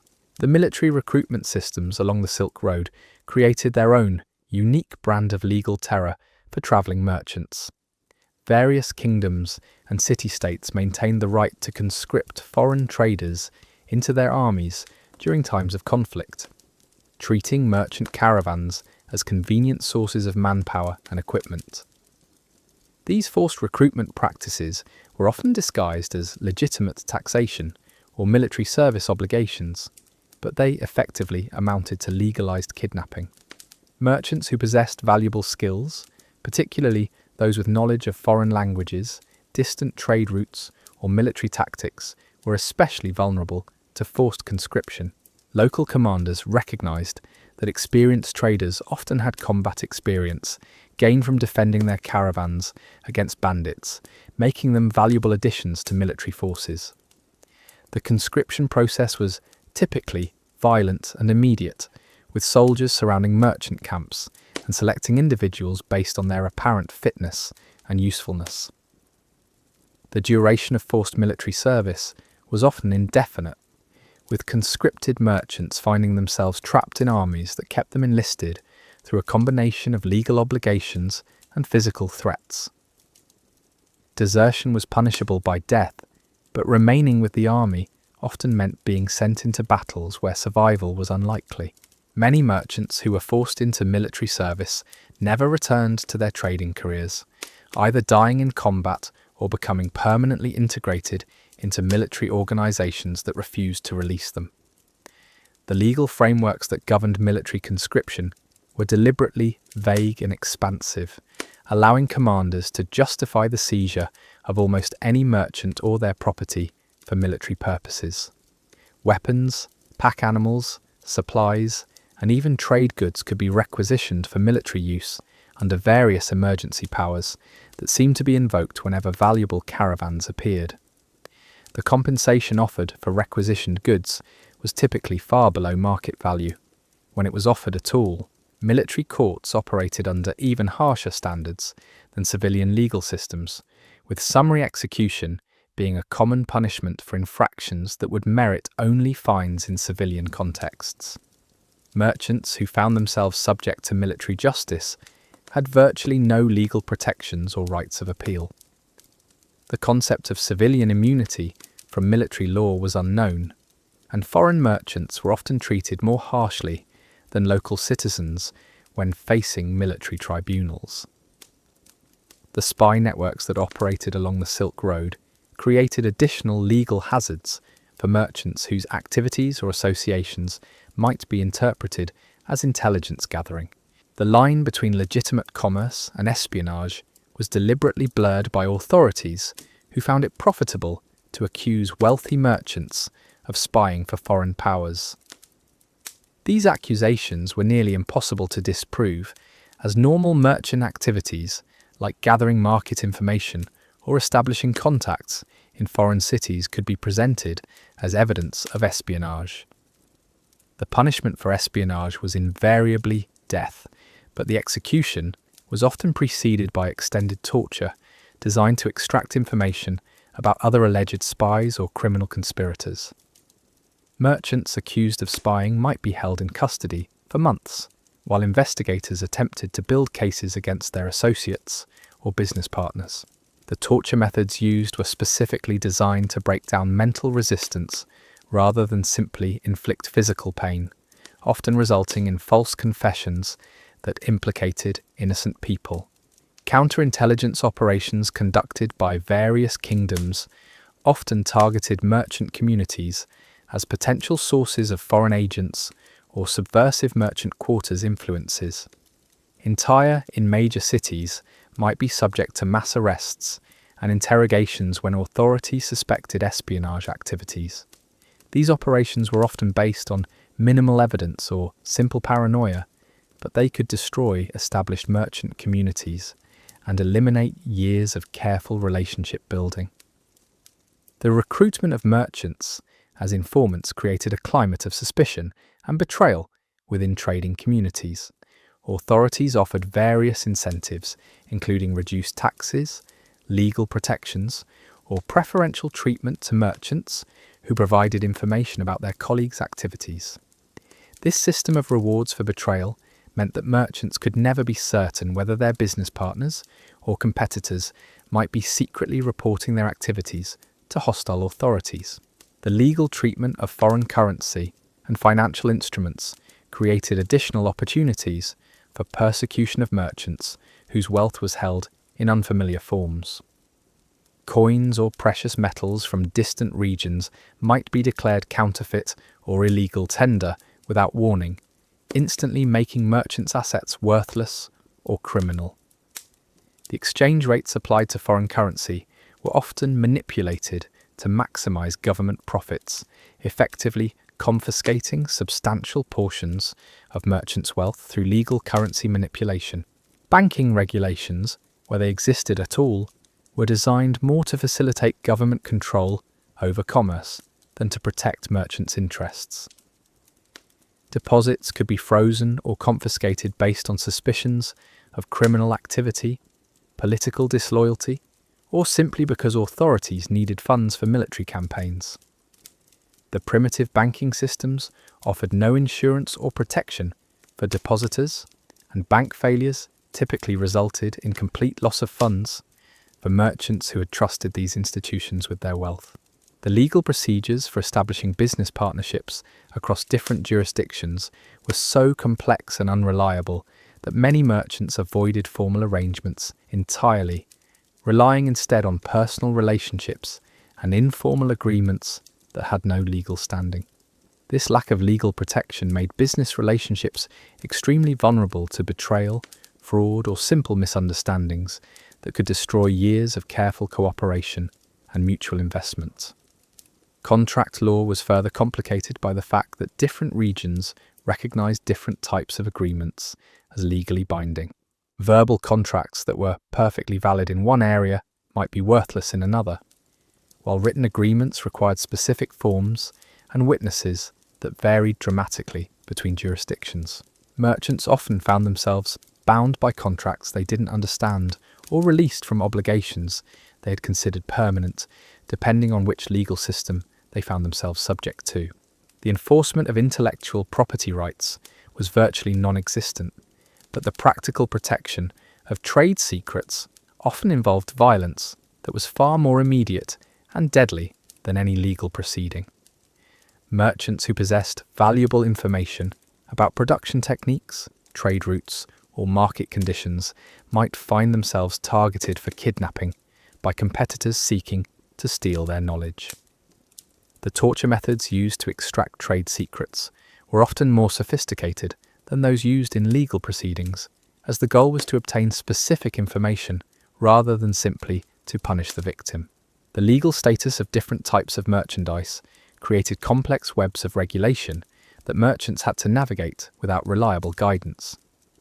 Goods that were perfectly legal in one region might be considered contraband in another, not because of their inherent nature, but because of political relationships, religious considerations, or economic policies that could change without notice. Merchants might load their caravans with valuable trade goods, only to discover that political changes had made their cargo illegal by the time they reached their destinations. The seasonal restrictions on certain types of trade created additional legal hazards for merchants whose travel schedules were disrupted by weather, political conditions, or other factors beyond their control. Some goods could only be legally transported during specific months, while others were subject to restrictions that varied based on religious calendars or agricultural cycles. Merchants who arrived in markets outside the permitted trading seasons might find their goods confiscated or themselves subject to criminal charges for violating temporal restrictions they hadn't known existed. The guild systems that controlled much of the organised trade along the Silk Road operated as semi-legal entities with their own enforcement mechanisms that were often more brutal than official government sanctions. Guild membership was often mandatory for conducting certain types of business, but the initiation requirements included payments, oaths of loyalty, and sometimes criminal acts that bound new members to the organisation through complicity in illegal activities. Guild justice was swift and final, with internal disputes resolved through violence rather than legal proceedings. Members who violated guild rules or betrayed organisational secrets faced punishments that ranged from economic boycotts to assassination. The guild enforcement mechanisms were so effective that even government authorities were often reluctant to interfere with guild operations, creating parallel legal systems that operated beyond the reach of official law enforcement. The territorial disputes between different guilds created additional dangers for merchants who might inadvertently violate boundaries or exclusive trading rights that weren't clearly marked or publicly known. Guild wars were fought with the same intensity as military conflicts, with innocent merchants often caught in the crossfire between competing organisations. The weapons and tactics used in these conflicts were often more sophisticated than those employed by regular armies, as guilds had access to specialised knowledge and resources that government forces lacked. The corruption within guild hierarchies meant that advancement often required participation in illegal activities or payment of substantial bribes that could bankrupt aspiring merchants. Guild leaders lived in luxury while their members struggled to pay the fees and tribute required to maintain their membership. The financial obligations of guild membership were often so onerous that merchants found themselves working primarily to support the organisation rather than to generate profits for themselves or their families. The legal immunities enjoyed by guild members were purchased through bribery and political influence rather than granted through legitimate legal processes. Guild members might be exempt from certain taxes or regulations, but these privileges came at the cost of absolute loyalty to guild leadership. The loss of guild protection could be more dangerous than formal legal persecution, as expelled members became targets for violence from their former associates as well as competitors from rival organisations. The recruitment practices of various guilds often involved coercion or outright kidnapping of promising young merchants who were forced into membership against their will. Families might discover that their sons or daughters had been recruited into guild operations and were being held in conditions that amounted to slavery. The guild initiation processes sometimes included criminal acts that made it impossible for new members to leave the organisation without facing legal prosecution for their forced participation in illegal activities. The religious authorities along the Silk Road wielded legal powers that often exceeded those of secular courts, particularly in regions where theocratic governments dominated political structures. Religious law could override civil law in matters involving morality, family relationships, commercial ethics, and social behaviour. Merchants who violated religious regulations, often unknowingly, might find themselves subject to religious tribunals that operated by completely different standards than secular courts. The interpretation of religious law was often arbitrary and politically motivated, with religious authorities using their legal powers to pursue personal vendettas or extract wealth from vulnerable merchants. Religious courts could impose punishments that included confiscation of property, physical mutilation, banishment, or execution for violations of spiritual laws that might not even be clearly defined or publicly known. The religious taxation systems imposed additional financial burdens on merchants that were often more onerous than secular taxes. Religious authorities demanded tributes for temple construction, religious festivals, charitable works, and the personal enrichment of religious leaders. These religious taxes were often presented as voluntary donations, but refusing to pay typically resulted in religious persecution that could destroy a merchant's ability to conduct business in religiously dominated regions. The religious certification requirements for conducting certain types of business created additional opportunities for corruption and extortion.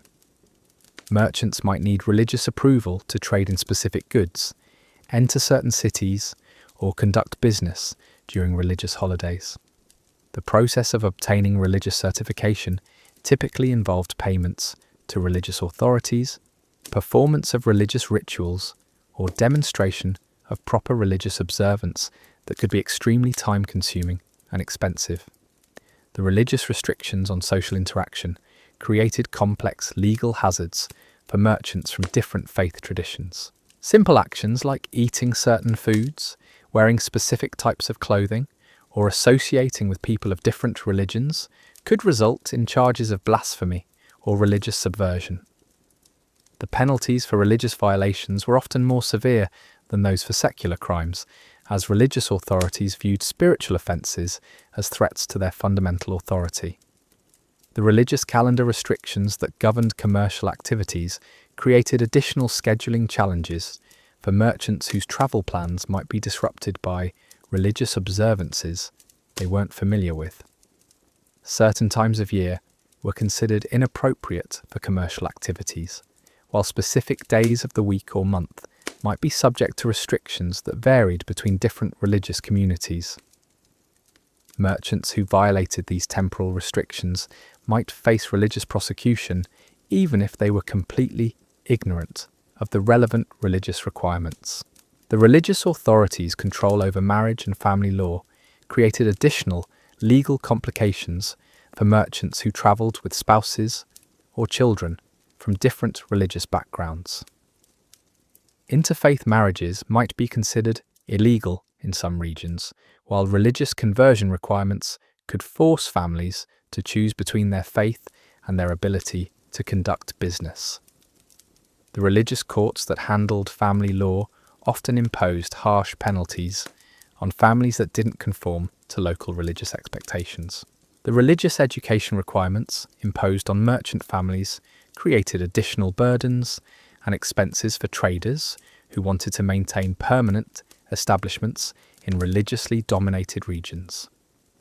Children might be required to attend religious schools, adults might need to demonstrate religious knowledge, and entire families might be subject to religious indoctrination that conflicted with their personal beliefs or cultural traditions. The religious authorities' involvement in commercial dispute resolution often resulted in outcomes that were based more on religious considerations than on commercial law or fairness. Religious courts might favour members of their own faith communities over foreign merchants, impose solutions that reflected religious values rather than commercial realities, or use dispute resolution as an opportunity to promote religious conversion or extract tribute from vulnerable traders. The religious restrictions on certain types of goods created additional complications for merchants whose inventory included items that might be considered religiously inappropriate. Religious authorities might ban the sale of specific products, require special handling or storage procedures for certain goods, or impose religious taxes on merchandise that conflicted with local spiritual values. These restrictions could change without notice based on religious interpretations or political considerations, making it difficult for merchants to plan their business activities. The religious pilgrimage systems that operated along many Silk Road routes created both opportunities and dangers for merchants who might be mistaken for pilgrims or who attempted to exploit pilgrimage traffic for commercial purposes. Religious pilgrims often travelled in large groups that might offer protection from bandits, but they also attracted attention from authorities who were suspicious of anyone attempting to exploit religious activities for profit. The sacred sites and religious monuments that dotted the Silk Road landscape were often protected by legal restrictions that could result in severe penalties for merchants who violated religious protocols. Simple actions like camping too close to religious sites, using religious locations for commercial activities, or showing insufficient respect for religious symbols could result in charges of sacrilege that carried harsh penalties, including death. The religious military orders that controlled certain sections of the Silk Road operated as semi-independent organisations with their own legal systems and enforcement mechanisms. These religious warriors often extracted tribute from passing merchants while claiming to provide protection from bandits and other threats. The protection offered by religious military orders was often inadequate or non-existent, but refusing to pay their demands could result in immediate violent retaliation.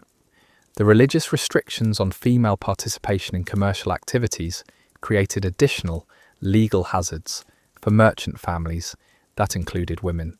Female merchants might be prohibited from conducting business, required to wear specific types of clothing, or forced to operate through male intermediaries who could exploit their legal vulnerability.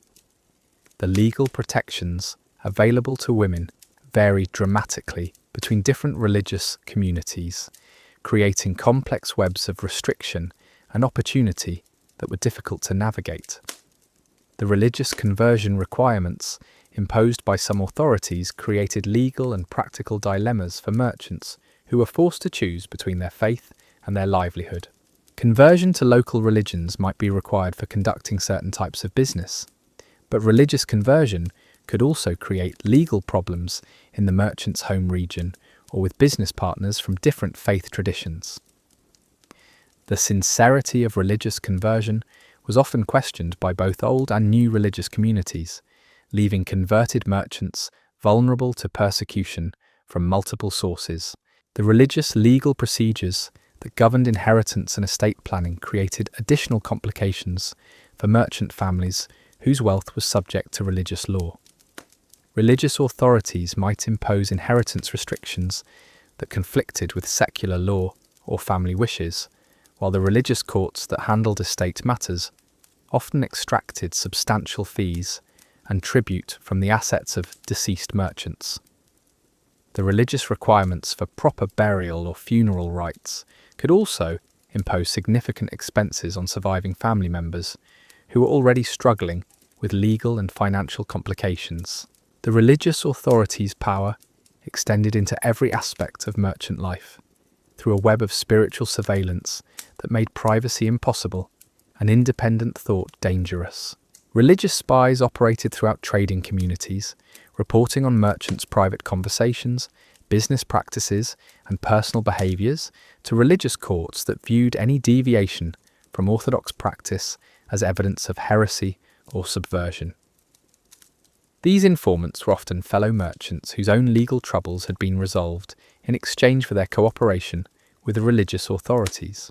The religious taxation of thoughts and intentions was perhaps the most insidious aspect of spiritual legal systems along the Silk Road. Religious courts claimed the authority to judge not just actions but motivations, demanding that merchants demonstrate proper spiritual attitudes through their business practices, personal relationships, and daily behaviours. Merchants might be prosecuted for conducting business with insufficient religious enthusiasm, showing inadequate reverence during religious ceremonies, or failing to expressitude for divine protection during religious legal propagate their travels. The concept of collective spiritual responsibility meant that entire merchant communities could be held accountable for the religious violations of individual members. When one merchant was found guilty of religious crimes, his associates, business partners, and even competitors might face persecution based on their assumed spiritual complicity. This collective responsibility created an atmosphere of mutual surveillance and betrayal within merchant communities, as individuals sought to protect themselves by reporting suspicious behaviour among their colleagues. The religious court's jurisdiction over commercial ethics imposed spiritual interpretations on business practices that had no inherent religious significance. Pricing strategies, negotiation techniques, and marketing approaches could all be subject to religious scrutiny if authorities decided that certain commercial practices violated spiritual principles. Merchants found themselves defending their business methods before religious tribunals that had no understanding of commercial realities but wielded absolute authority over trade activities within their territories. The seasonal religious festivals that punctuated the calendar along the Silk Road created recurring periods of legal vulnerability for merchants whose presence or activities might be interpreted as disrespectful to local spiritual observances. Religious holidays often involved restrictions on commercial activities, movement, or social interaction that could trap merchants in dangerous situations or force them to abandon profitable business opportunities. The failure to participate appropriately in religious festivals could result in charges of blasphemy or cultural insensitivity that carried severe legal penalties. The religious authorities' control over communication systems meant that merchants' correspondence, both personal and commercial, was subject to spiritual censorship and interpretation. Letters might be confiscated if they contained language that religious authorities considered inappropriate, while business documents could be scrutinized for evidence of religious violations or spiritual disloyalty. The religious courts often employed specialized interpreters who were trained to find hidden meanings and coded messages in innocent commercial correspondence. The religious legal treatment of medical practices created additional dangers for merchants who fell ill during their travels or attempted to provide medical assistance to their companions. Religious authorities often claimed exclusive jurisdiction over healing practices, viewing unauthorized medical treatment as interference with divine will or evidence of spiritual corruption. Merchants who recovered from serious illnesses might be accused of witchcraft, while those who died despite medical treatment might result in their caregivers being charged with murder or spiritual malpractice. The religious restrictions on technological innovation meant that merchants who introduced new tools, techniques, or methods might face charges of spiritual subversion or interference with divine order. Religious authorities often viewed technological change as evidence of human pride or rebellion against divine authority, leading to persecution of merchants whose innovations challenged traditional ways of conducting business. The religious courts that handled these cases typically had no understanding of technology, but wielded absolute authority over its adoption and use. The religious legal concept of spiritual contamination created complex restrictions on merchants' interactions with people from different faith traditions. Simple business transactions might be considered spiritually polluting if conducted with members of prohibited religious groups, while social interactions could result in charges of spiritual corruption or religious treason. The religious purification rituals required after contaminating contact could be expensive and time-consuming, effectively limiting merchants to conduct business across religious boundaries. The religious authorities' involvement in currency regulation imposed spiritual interpretations on monetary systems that had no inherent religious significance. Certain types of coins might be considered religiously inappropriate, while specific exchange be man rates curated based on religious rather than economic considerations. Religious taxes on currency exchange could make legitimate business transactions unprofitable, while religious restrictions on certain types of financial instruments could force merchants to conduct business through inefficient and dangerous methods. The religious court's treatment of bankruptcy and debt created spiritual dimensions to financial problems that made recovery nearly impossible for merchants who faced economic difficulties.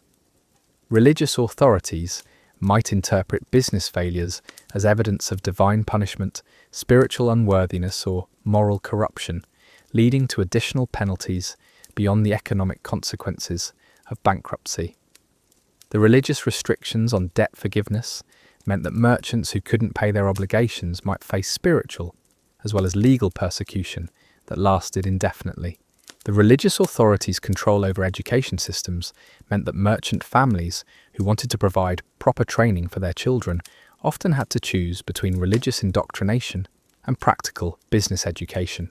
Religious schools typically emphasized spiritual rather than commercial subjects, leaving merchant children poorly prepared for the realities of trade while indoctrinating them with religious loyalties that might conflict with their families' business interests.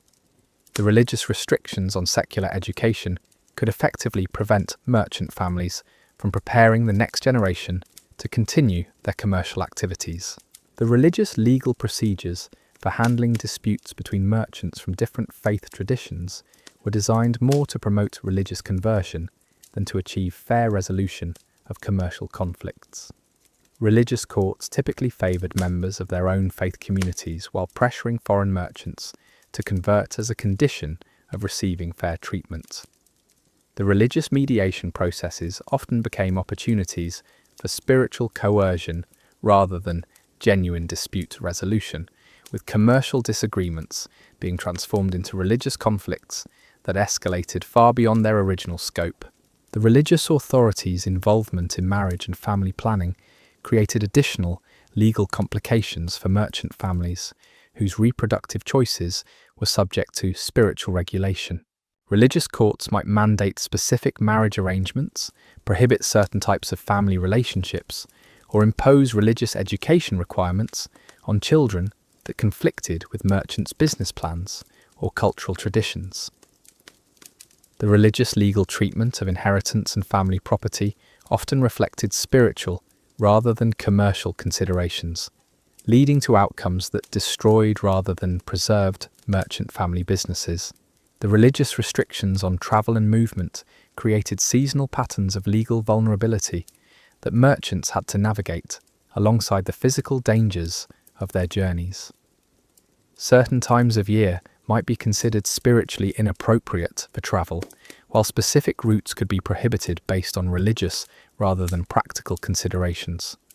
Religious pilgrimages could create traffic congestion and resource shortages that made normal commercial travel dangerous, while the religious authorities' control over transportation systems could strand merchants in dangerous locations for extended periods.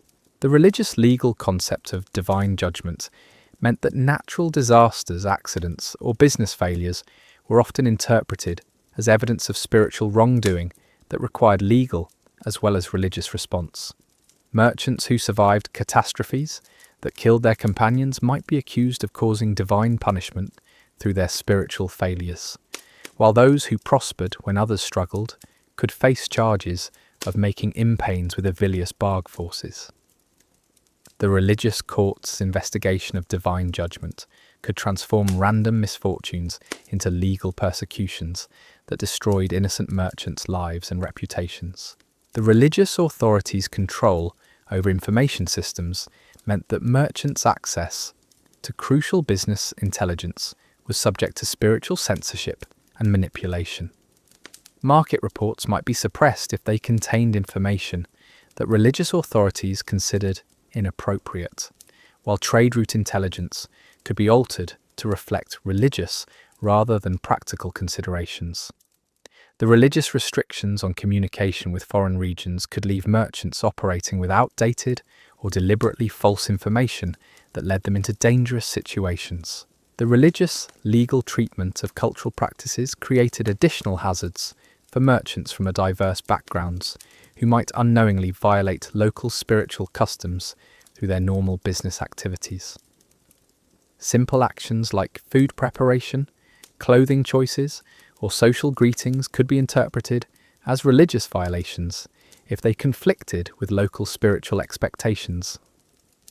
The religious courts that handled cultural violations often imposed harsh penalties for offences that merchants had no way of anticipating or avoiding, creating legal minefields that were impossible to navigate without extensive local knowledge. The religious restrictions on artistic expression affected merchants who traded in decorative goods, musical instruments, or other cultural products that might be considered spiritually inappropriate by local authorities. Religious censorship could make valuable trade goods worthless overnight, while the religious court's interpretation of artistic content could transform merchants into criminals simply because they possessed or transported materials that violated local spiritual sensibilities. The religious legal procedures for handling artistic violations often resulted in public destruction of valuable merchandise, along with severe punishment for the merchants who had transported it. The religious authorities' involvement in architectural regulation created additional legal hazards for merchants who wanted to establish permanent trading posts or warehouses in religiously dominated regions.